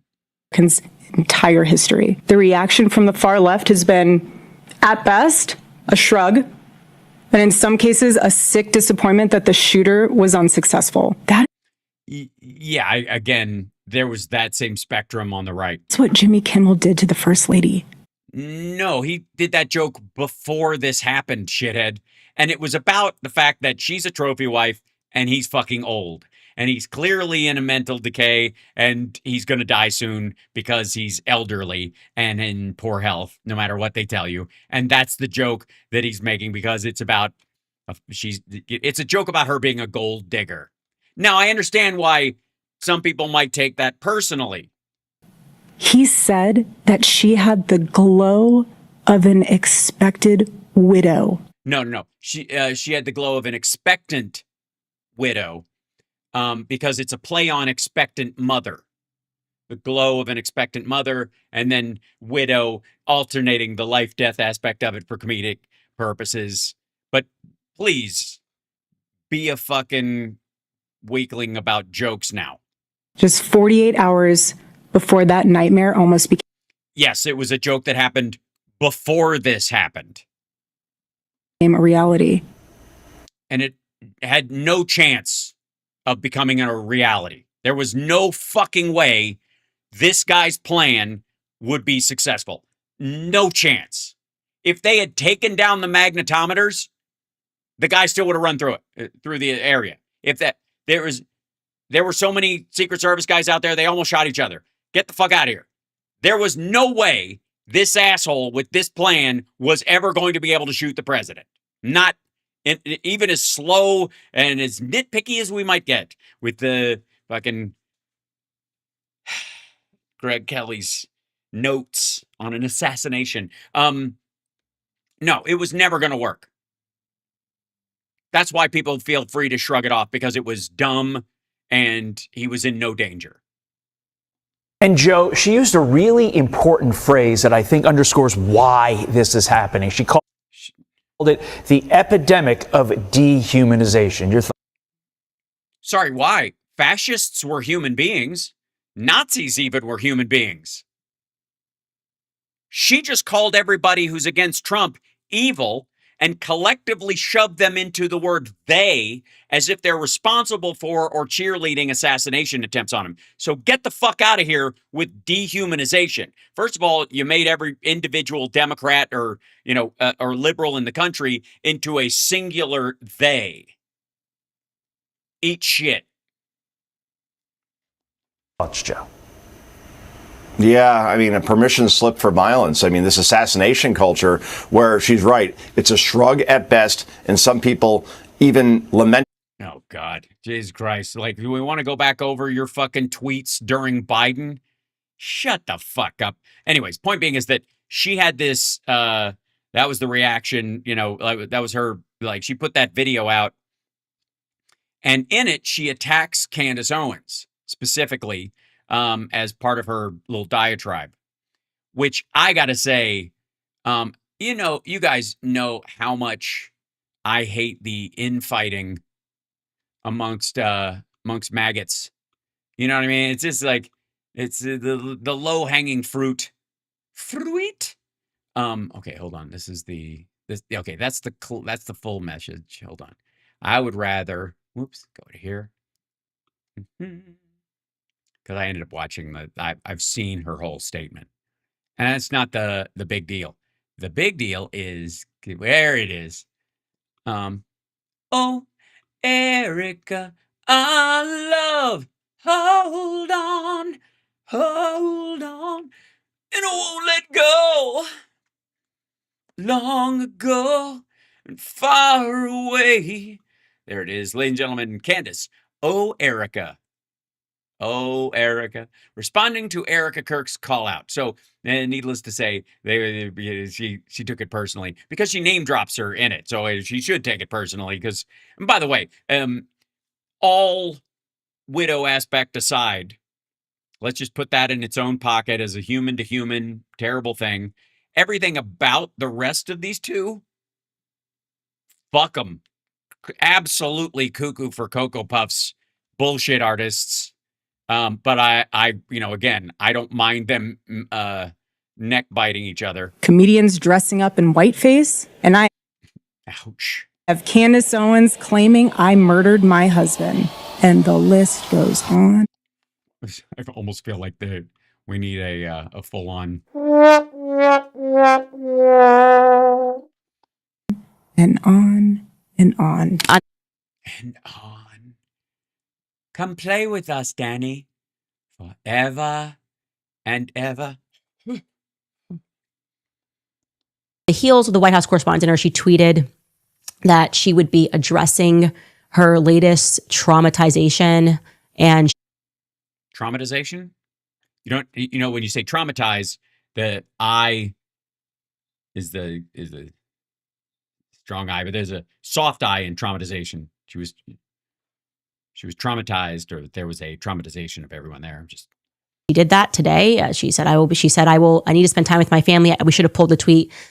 She went literally in one sentence. She said, I after today's traumatizing shooting, I need to spend time with my family. And then I will be on the Charlie Kirk show on Wednesday. So I think she just needed 48 hours. And what we got today was objectively weird. It was weird for a couple of reasons. First is that it was 9 minutes, and then You know what's weird? Why are you wearing Nellie Olson's dress from the famous episode of Little House called, I think, what was it, Carlson called it? A douchebag for Clara. just played Charlie Kirk clips for the remaining almost 2 hours. The second thing is that it was pre-recorded, okay? It was straight from the teleprompter, and it was very clearly not written by her. And we can also, why not? Why would that be clear? I mean, they could have helped her shape it or something, or she's got a team, but the idea that she's like, write me up something where I'm really mad about Candace Owens, and I'll just say it. kind of go over the Why do I give a fuck what she's wearing? because she sells this trad wife thing, and it's kind of hilarious that she's dressing like what would Lenny Bruce said, she looked like a Guatemalan slave, like setting back Catholicism 100 years. Points that she delivered. And yes, there's been immediate backlash. And yes, I am already being blamed for the immediate backlash because it's always some. Also, I feel like she chose this outfit as a direct contrast to what Erika Kirk is wearing. Erika Kirk, who is dressed like Sarah Connor in Terminator 2. Else's fault when it comes to Erika Kirk, okay? So the first thing that's weird is the reason that she gives for people asking that question, why did you go to the White House Correspondents' Center? You literally just said you couldn't do your UGA commitment because there were credible threats and you couldn't trust the Secret Service to absolve them. Then you did an event with Trump, which were yeah, but the tickets were already sold. She knew it would be full. Upon the Secret Service. And obviously, it's the media, so there'd be plenty of coverage. And then now you're doing another event, and it's like a press event, right? That actually Charlie hated. He always made fun of the White House Correspondents' Dinner. So why do you feel obliged to show up here? And here is the answer that she provided. Take a listen. And everyone I see what I mean? It's like she's wearing it in contrast. That's what that is. Is asking why I even went to the White House Correspondents' Dinner. And it was because many of the journalists in that room have attempted to dehumanize me. And no, they haven't. Also, by the way, none of the ones that quote unquote dehumanized Erika Kirk after the shooting of her husband were there. Who the fuck is she talking about? Who at the Washington Post went, I think this bitch killed her husband? Like, nobody there. Nobody. And Candace wasn't invited. Tucker wasn't invited. Fucking Lionel, what's his name, wasn't invited. None of the people like on the right who've been shitting on her had tickets or were going. What the fuck are you talking about? I wanted to meet some of them face to face. Quite well, then then go to wherever their studio frankly. Is. Why have a conversation about me when you can have a conversation with me? Yeah, so now an anecdote about how she walked up to someone who said terrible things about her and the death of her husband, and that was defamatory and made it sound like she murdered him. And she gave that person what for? I have no doubt that's what we will get. So, for example, a journalist from the Daily Mail came up to me. A journalist from the Daily Mail, the Murdoch paper, if I'm not mistaken. Certainly not the failing New York Times. Or the has-been Washington Post, which is dying a slow death. So slow that its subscribership is going up. She introduced herself, and she was very gracious. She was saying, you look so beautiful. I'm so sorry for your loss. Oh, yeah. Okay. She sounds like the enemy. To which I replied, it is so nice to put a name to the face, especially with all of the slander, the lies, accusations that are out there surrounding my husband's murder and myself. And I said to her, you know what's so interesting? This is my... Hold on. I call bullshit. Straight up. There is no fucking way that a rando Daily Mail reporter came up to her and said, hey, you look great and I just wanted to give you my condolences because of all those articles I wrote calling you a murderer. It's just nonsense. Nobody did that. And there's no way her response specifically, there is no way her response was, well, thanks, I guess, but it's interesting to me that people will, write terrible things about me. Like, and that person was one of those people. Listen to her setup again. Listen to the setup again. Just it was up to me. This woman from the Daily Mail, I'm assuming it seems like a woman. I think she said it, but I don't remember. Came up to her from the Daily Mail. So, basically a conservative leaning paper. Example, a journalist from the Daily Mail came up to me. She introduced herself. And she was very gracious. She was saying, you look so beautiful. I'm so sorry for your loss. To which I replied, It is so nice to put a name to the face, especially with all of the slander, the lies, accusations that are out there surrounding my husband's murder and myself. And I said, hold on. That was her response to someone saying, my condolences. And her thing is, I recognize your name from stories that slandered me and either applauded or dismissed the murder of my husband. It's so nice to put a name to a face. I'm just telling you that didn't happen.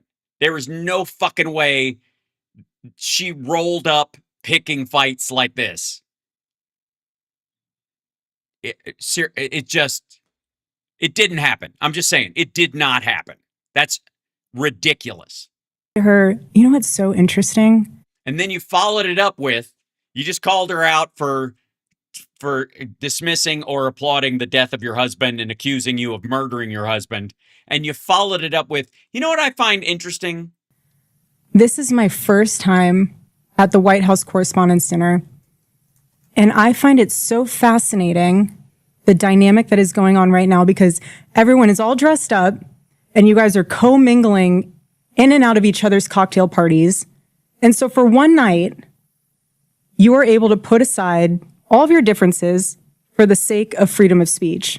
Oh, by the way, yeah, the people at the parties aren't necessarily the actual lawmakers and that kind of stuff. And certainly folks like you don't normally go. It is a press event. So the weird part is, I guess, Fox and Washington Post reporters talking to each other. But believe me, there's still animosity. And there's a reason why nobody hangs out with Jesse Waters, even at Fox. So.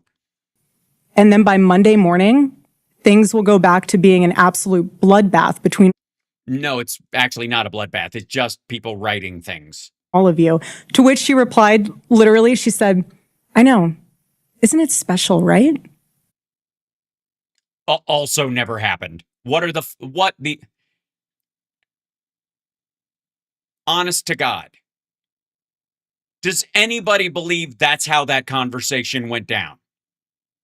Because I will tell you that if it was Trump telling the story, what I would assume is that he said those things to somebody else, somebody on his team, and then he projected it onto some stranger that said hello to him. I walked up to a woman and she said this to me, and I was like, what is this? What are you wearing, you dingy bitch? And what really happened was he said, oh, hello, good to thank you very much. Big fan, you love me. I'm glad you love me. What a dingy bitch. Like, that's what he did. He fucking, you know what I mean? Like, this was an internal conversation in her own head, or talking to her own assistant and going, can you believe her? Oh my God. Just mean girling. Isn't tonight so special? That never happened. There's no way. There's no way a reporter from the Daily Mail came up and went, I'm so sorry for your loss. And she went, oh yeah? Well then why'd you write shit about me murdering my husband? You know what I think's really special? That you motherfuckers can be all friendly, and then on Monday you're going to go back to telling everybody I murdered my husband. And the woman went, I know. Isn't it special? Like some fucking Stepford wife. It's just, it beggars belief. It's absurd. Any buyers? No, definitely not. Any takers of that she went just for the social experiment of it all? Oh no, that's not even the reach there. I give a shit what her bullshit reasoning was. That could even be the case. Sometimes you might go to the DNC or the RNC just to see what the fuck's going on. Go see how the other half lives. That is actually possible.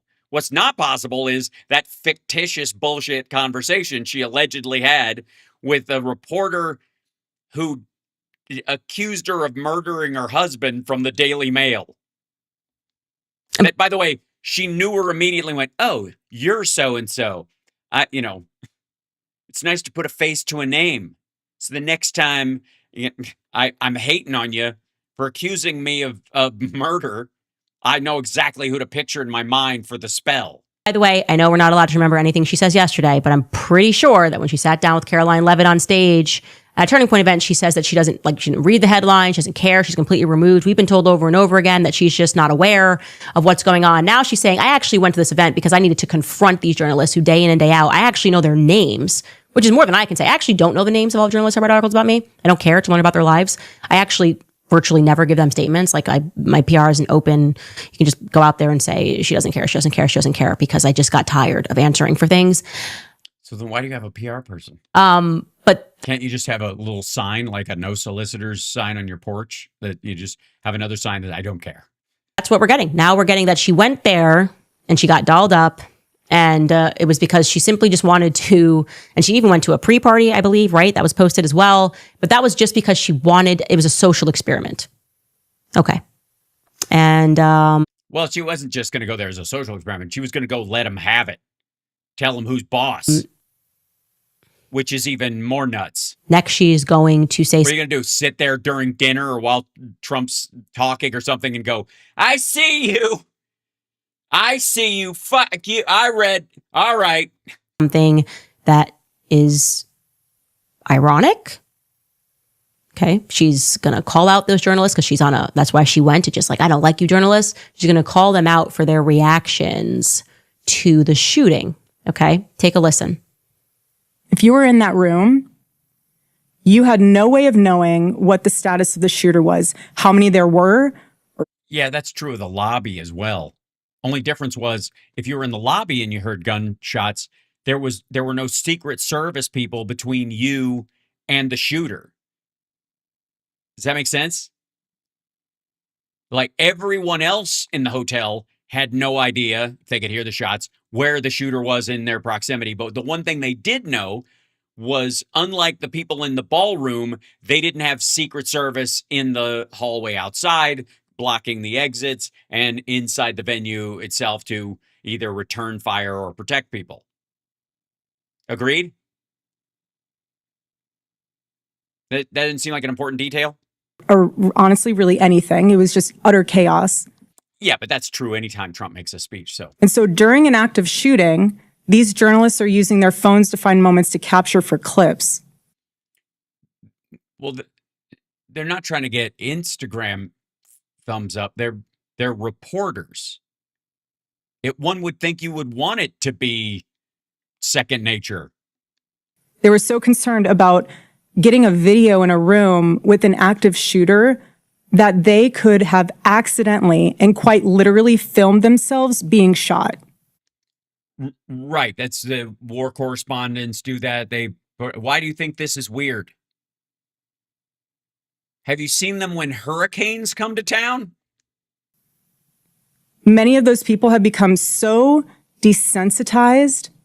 They're not desensitized. That's the sensitivity level necessary to do their job. That fight or flight became secondary to the opportunity of putting themselves into the story, which ironically breaks the number one rule of journalism. No, capturing the story isn't putting yourself in the story. What the fuck are you talking about?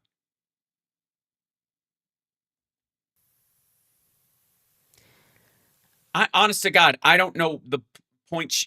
I'm confused about the point she thinks she's making, other than she projects her own ego onto other people and assumes that they would be filming it like reporters from the biggest news organizations in the world would holding their phone up over their table, pointing it towards the fucking door, are somehow self-aggrandizing.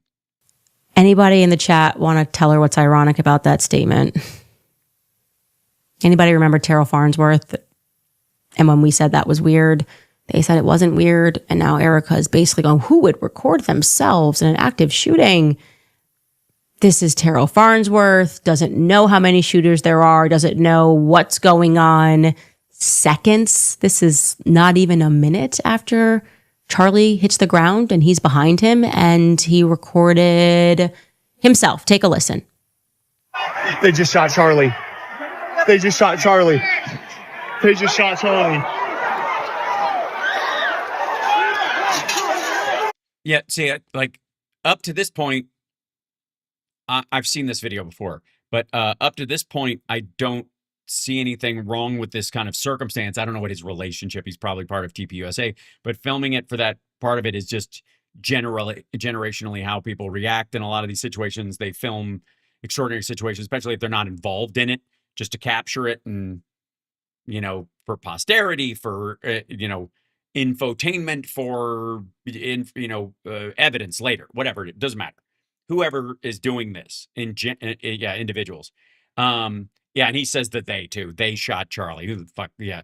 But this is, I mean, it gets weird. Because instead of holding the camera on him on the truck, like before they leave, it hasn't even left yet. And he's doing this. They just shot Charlie.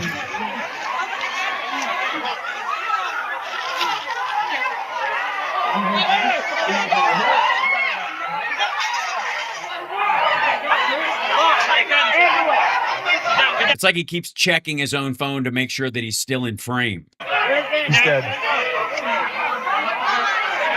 God help him.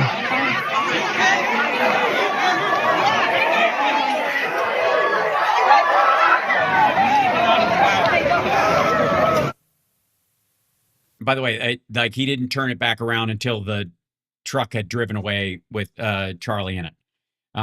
So he didn't show that. Like, I don't know how much you could see of in the people that were running with it, where Charlie was in that, and then, you know, moving him out and taking him to the hospital. But I'm just pointing out irony. Yes, I did. I filmed a burning Tesla dealership. That is exactly true. But I was also I was not in harm's way. Neither was that guy. Neither were the people in the ballroom, quite frankly. That's all. I know I'm going to get crushed for that. How dare you remember? I go kind of spend a lot of time on this case, and it's part of the case. Our reactions that the public doesn't feel good about. She's like the Big Lebowski. Like, this case has a lot of, ins and outs. You're not privy to all the new shit. So, but hey, that's what you pay me for. So I just think it's weird to call out journalists for the exact same actions that your team took. That still works for you. Taking down cameras. All that's a bit weird. So, all right. Anyways, you get the point. They go back and forth. I don't want to. Shit, I already ran out of time. Well, I started a little bit late, so work with me. One more thing. It's Dun, dun, dun, dun, dun, dun. Oh God! And now I pulled it. Yep, I've got 15 to 20 minutes. Thank you. Oh, we're gonna raid Liberal Dan. Okay, right now, is he up? Because I don't want to bogart too much time from him if we're going to do that. But I want to share this real quick. God damn it! There's so much. These guys are such a mess. But here's I guess Tucker talking to doing a message directly to Trump, and titled "You have failed. You have not done a good job running this country." Wow. What a zinger. So it's such powerful words. This is how you treat people you hate. The fuck kind of audio is that? This is how you treat people you hate. Do they fix it later? Normal leaders would ask. God damn, that's terrible. I don't know if you hear that like I hear that, but that sounds like shit. All right, I'll find the other one. We'll find the Tucker video just of Tucker. All right, I thought this started. Well, no, a little bit later on that. Let me grab this, and I'll try to go back to here. We'll go. There we go. And Tucker Carlson, and then the stupidity, the dumminess, and.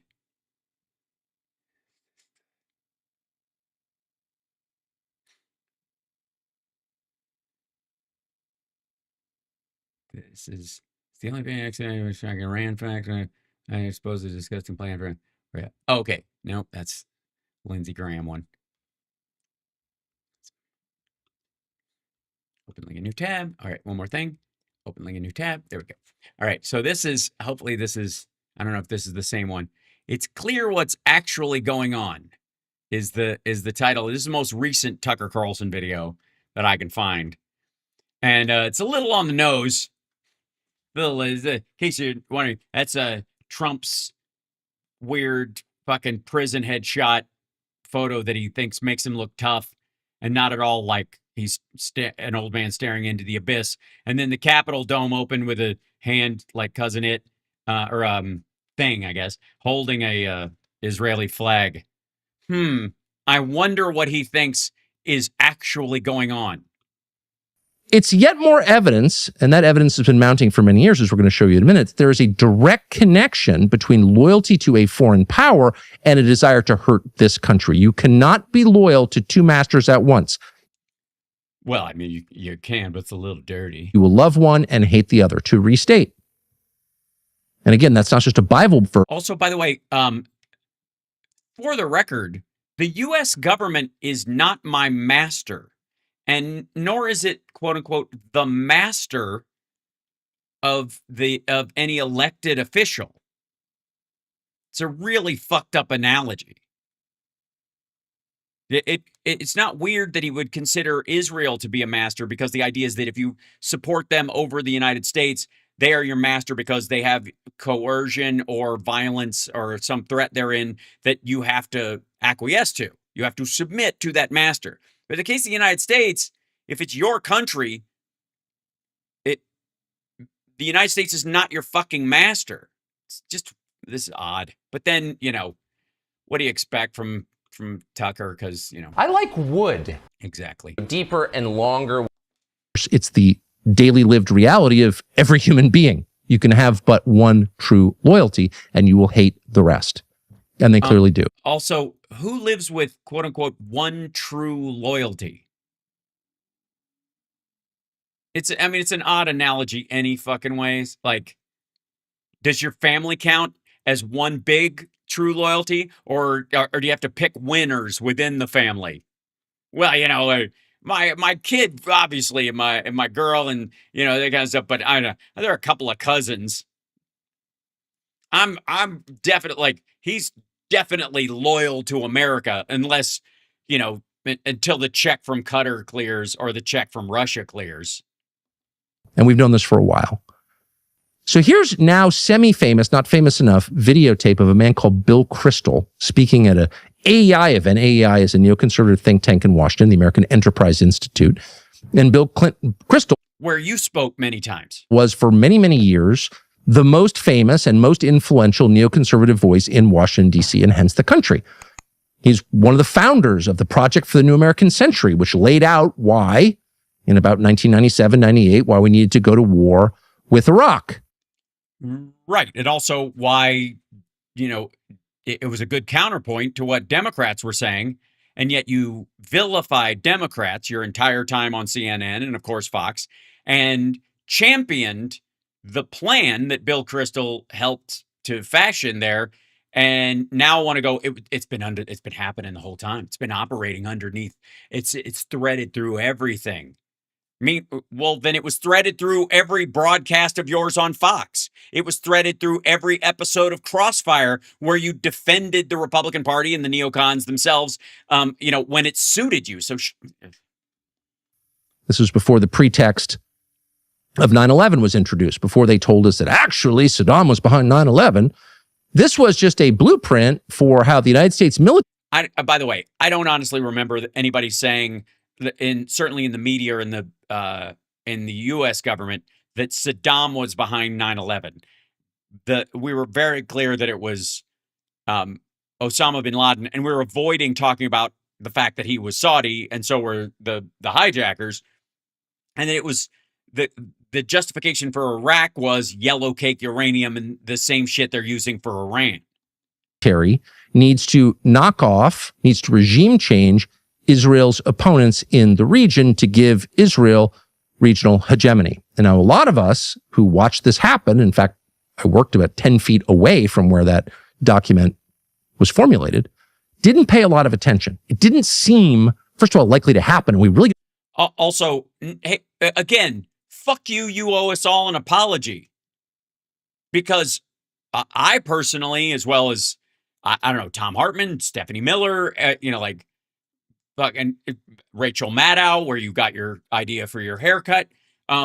We've all been talking about PNAC and their plan forever.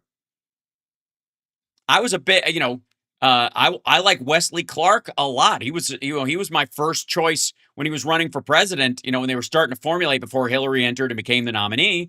I was like, he should be in the cabinet, or vice president would be perfect. If Wesley Clark had been the vice president, quite frankly, I think we would have won. That would have pushed it over the top. I think Tim Kaine he's a great guy, whatever, but it was a drag comparatively.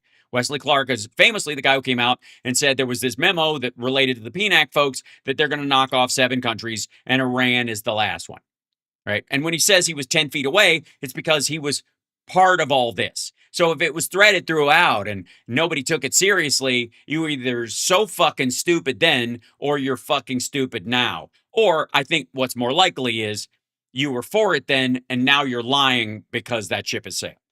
Invade Iraq? Kill Gaddafi? Overturn the Assad regime in Syria? I mean, it's so far away. Are we really going to do that? We've got problems here. I don't think it's actually going to happen, number one.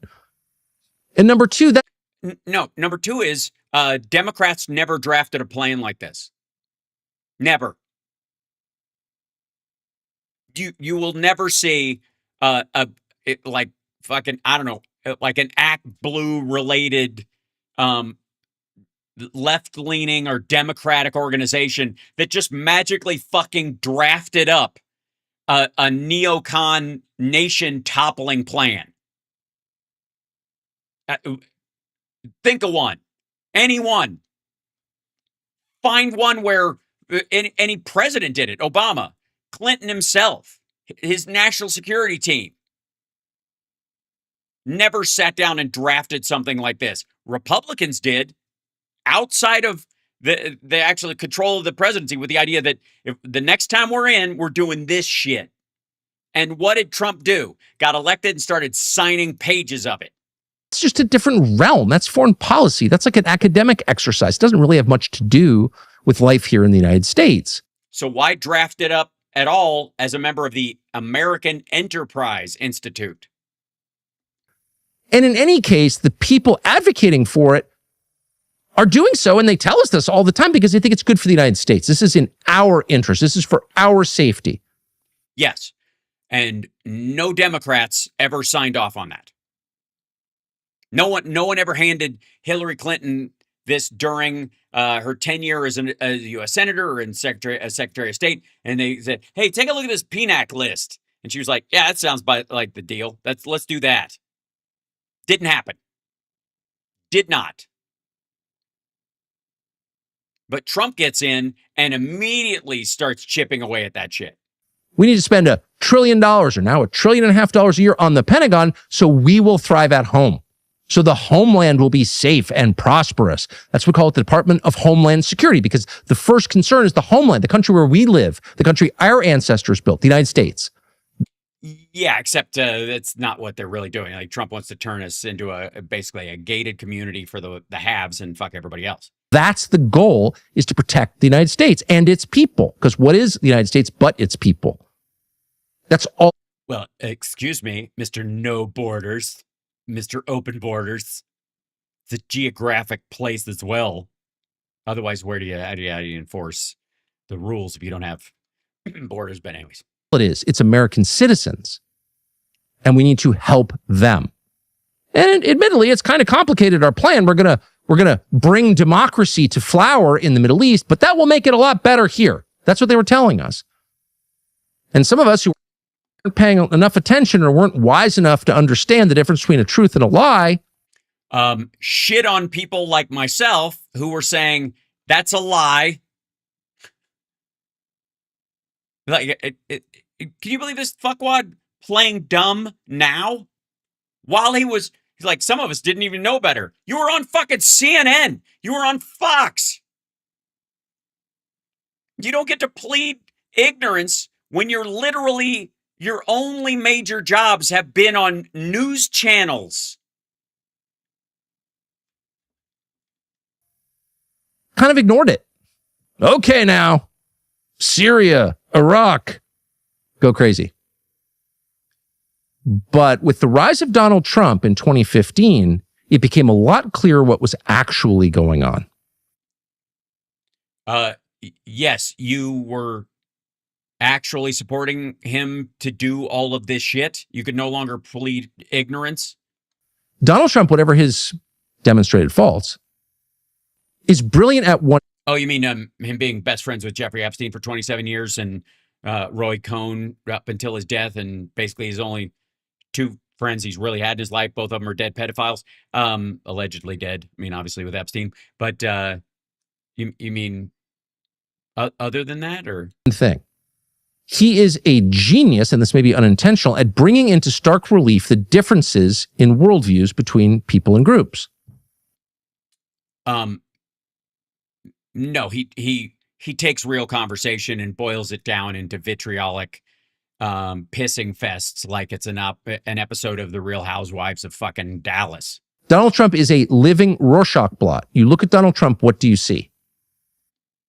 An adjudicated rapist, a convicted fraudster, a man who literally ginned up the first real attack against our democracy, material attack against our democracy since the War of 1812. You know, Timu Antichrist. And so his purpose really for the last 10 years, maybe his most important purpose, has been to show the rest of us what the debate is really about and what the stakes really are and what the people involved in those debates actually think. Because something about Donald Trump evokes a kind of involuntary honesty in people and they just blurt out what they think. Oh, you mean like Elon Musk doing his Roman salute and Donald Trump coming up and talking about eugenics and if it's all about good genes? And that happened to Bill Kristol in 2017. Now, Kristol was a kind of half-hearted Trump supporter. And you're going to criticize him for realizing what you're realizing now in 2017. Until the moment in early 2016 when Trump traveled to Greenville, South Carolina and engaged in a Republican candidates debate, a primary debate with Jeb Bush and the other 27 people running that year, or whatever the number was. And during that debate, he famously said to Jeb Bush, your brother got us into the dumbest war in history. The Iraq War was a huge mistake. Only the weapons manufacturers got anything out of that. It hurt this country, killed a lot of Yeah, he was lying. people, and it drained our treasury. That was a mistake. And then he said, hold my beer. And it was at that specific moment that Trump lost the support of Bill Kristol and everyone like Bill Kristol in Washington, the neoconservative foreign policy establishment. The people... Yeah, but they got to be really happy now. It's kind of like the anti-abortionists who didn't realize that Trump was just, or the pro-choice folks who didn't realize Trump was just lying for Jesus. Who really sincerely believed the signers of the Project for the New American Century mission statement, which would include Dick Cheney and Bob Kagan, John Bolton, all of them. Yes, who you supported the entire time they were in office. All of those people who are no longer in office, so you can shit all over them. Decided that Trump was not simply a candidate they couldn't support, he was their enemy. And they became famously Never Trump. And that's why. That was the issue. His criticism of the Iraq War. Yeah, you don't think there were other reasons? So you think they were just single issue voters on attacking other countries besides Iraq? Nothing else he did. Everything else firing on all cylinders. Was the issue that drove them not simply away from Trump, but to the polar opposite position. Many became Democrats, including Bill Kristol. And that couldn't be the rapey thing. Really should have told us something. And the fraud thing. And the fact that he was lying about attacking these countries? There, really? That's your red line? The Iraq War? Well, I don't know if that was his red line. You're asserting that it is. I'm just, because of who you are, I'm going to call bullshit on that. No, I'm not going to assume that Bill Kristol hated Trump because of that one moment. That his mismanagement of COVID that cost 1 million lives and his fucking around with Xi Jinping and being Putin's best buddy and doing everything he could to run interference for Putin might have been part of it as well. And also the 27, rape accusations against him, his best friend, his friendship with Jeffrey Epstein and Roy Cohn, his fraud overall, the fact that he didn't even write the art of the deal. I mean, it's kind of like Santorum. There's big reasons to not like him, but any of them will do. Why is that so important to you? What about the opioid crisis raging here? What about the fact that our industrial base is gone? Have you driven across America recently? How's it look? I mean, have you driven through Russia at all? This is a guy, by the way, who went to Moscow. They took him to like 5 sites, and he's like, "Oh my God, this place is like a space station." Midtown Manhattan, is it pretty clean? Yeah. And this immigration question, why shouldn't we build a wall? We paid for Israel's wall. Why can't we have one? What's the Well, Israel's not surrounded by a wall, for the record. answer? There was a specific one between them and parts of Gaza, not even the whole thing. There was They had a chain link fence in a lot of places. very little conversation Maybe should have had a wall. Who knows? about that. Why is this one issue? It wasn't. This is a false premise. I'm just going to say, for the record, this is just a lie. His assumption that the only reason Bill Kristol could come up, I mean, Trump is so likable and so honest and such a good man and a decent, well-meaning Christian soul, that the only reason Bill Kristol, that nasty Bill Kristol, didn't like him was because he criticized the Iraq War. Support for Israel, the only thing that matters to you. It's hard to know, but it clearly was. And in the case of Bill Kristol, we're grateful that it was. By the way, for the record, somebody mentioned, like, does Tucker even realize how expensive gas is? No, he's a trust fund baby. He has never had money issues, any real ones. So, fuck off. And when he's like, "Have you driven through America?" He has not driven through America. He's not about to. Because he was so enraged by Trump that he began to tell the truth. And he began to see what he really thinks, not simply about Trump, not that interesting, but about the United States. Why not that interesting? He's a former member of the guy's party, and Trump is president of the United States. Not that interesting. I mean, it's basically just like tit for tat or something. And its population, the people who live here, Americans, American citizens. What do you think of them, Bill Kristol? Well, here in 2017, Bill Kristol explains what he thinks of the rest of us. Watch. Look, to be totally honest, if things are so bad, as you say, with the white working class, don't you want to get new Americans in who aren't going to be... I'm serious. You can make a case that this is going on too long and this is too crazy, probably, and I hope this thing isn't being Ooh, someone's at the door. Videotaped or ever shown anywhere. Whatever tiny pathetic future I have is going to be totally collapsed. You can make a case that America has been great because every I think John Adams said this at the beginning, right? Basically, if you're in a free society, a capitalist society, after 2, 3, 4 generations of hard work, everyone becomes kind of decadent, lazy, spoiled, whatever. And then luckily, you have these waves of people coming in from Italy and Ireland and Russia and now Mexico who really want to work hard and really want to succeed and really want their kids to live better lives than them and aren't sort of clipping. Okay, so this is the problem that Tucker has with what Bill Kristol said, that this isn't about the fact that, like, he's not hiding behind this. And, like, he did all this, like, pro-immigration talk just because he wanted Trump to go down because he really wanted another Iraq war, or he was mad at Trump for denigrating it. This is the part that pissed off Tucker. The idea that immigrants are a plus. Bonds or hoping that they can hang on. And meanwhile, and that he mentioned Mexicans as opposed to not just Italians and Russians and others. We grew up with spoiled kids and stuff. And Irish, by the way. He kind of mentions, if you'll notice, it's not quite an accident. He mentions 3 groups that were at different times sort of intentionally excluded from the white working class group, because that's part of the conversation they were having. It's hard to even comprehend the contempt in that statement.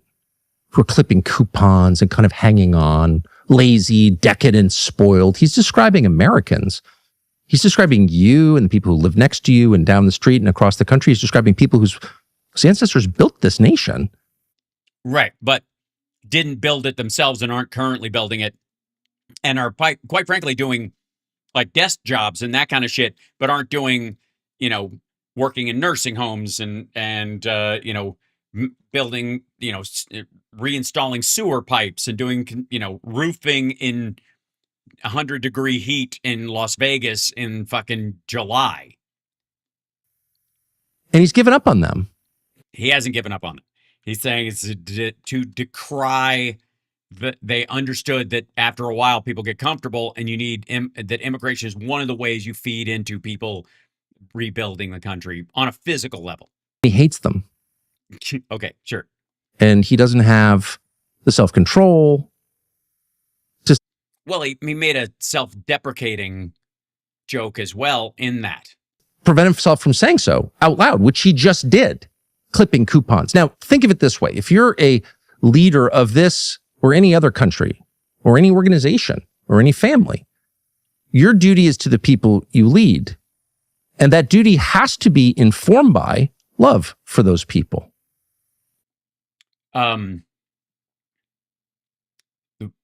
Well, then I guess everybody that works at Tucker Carlson networks on the Tucker Carlson show are fucked. And so imagine the father of unruly kids taking the same position.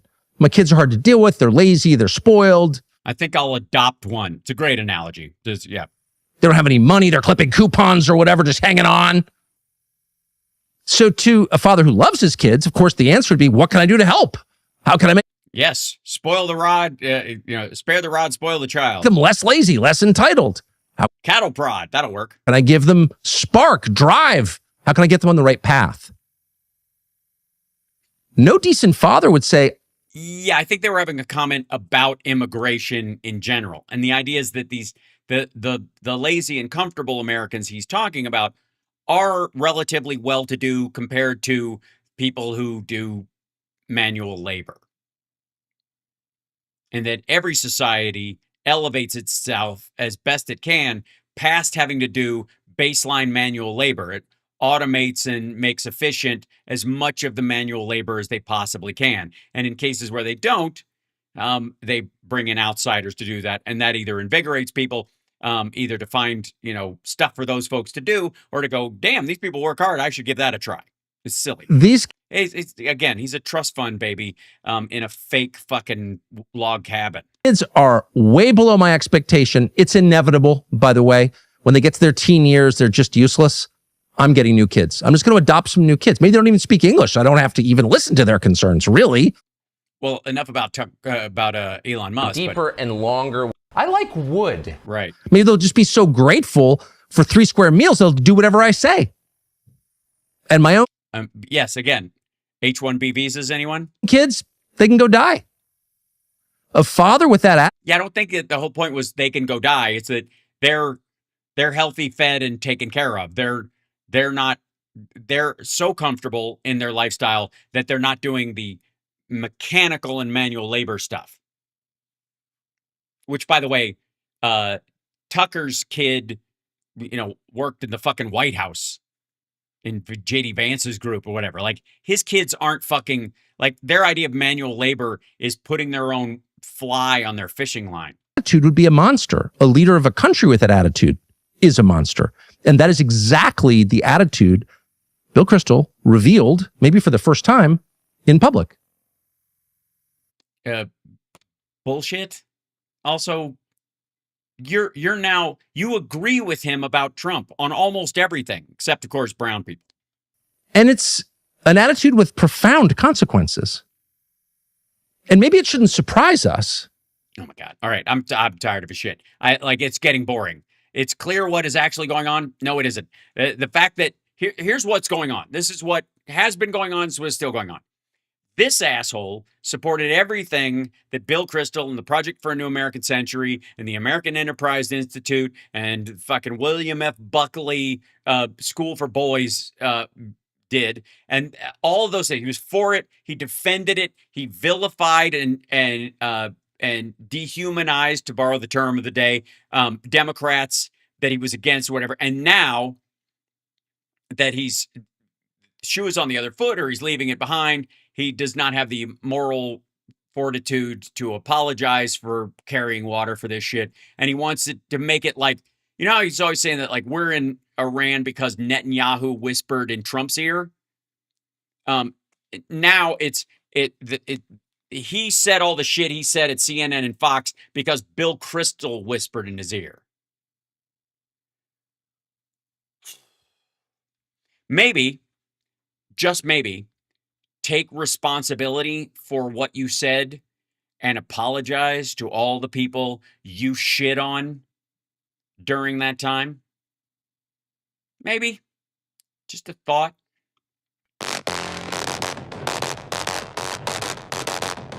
Because you protected Trump.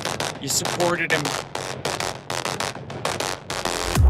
If there's a single issue way to drop out of support for Trump, it was Tucker, not Bill Kristol. See you guys tomorrow for Friday Eye and regular show. Like, subscribe, give a thumbs up, support the show. With a crooked smile, words spill out, all venom, no style.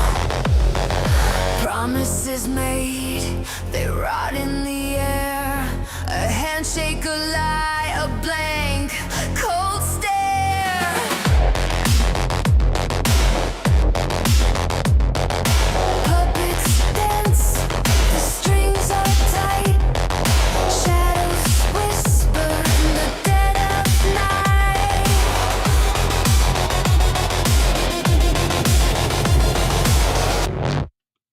This is some bullshit.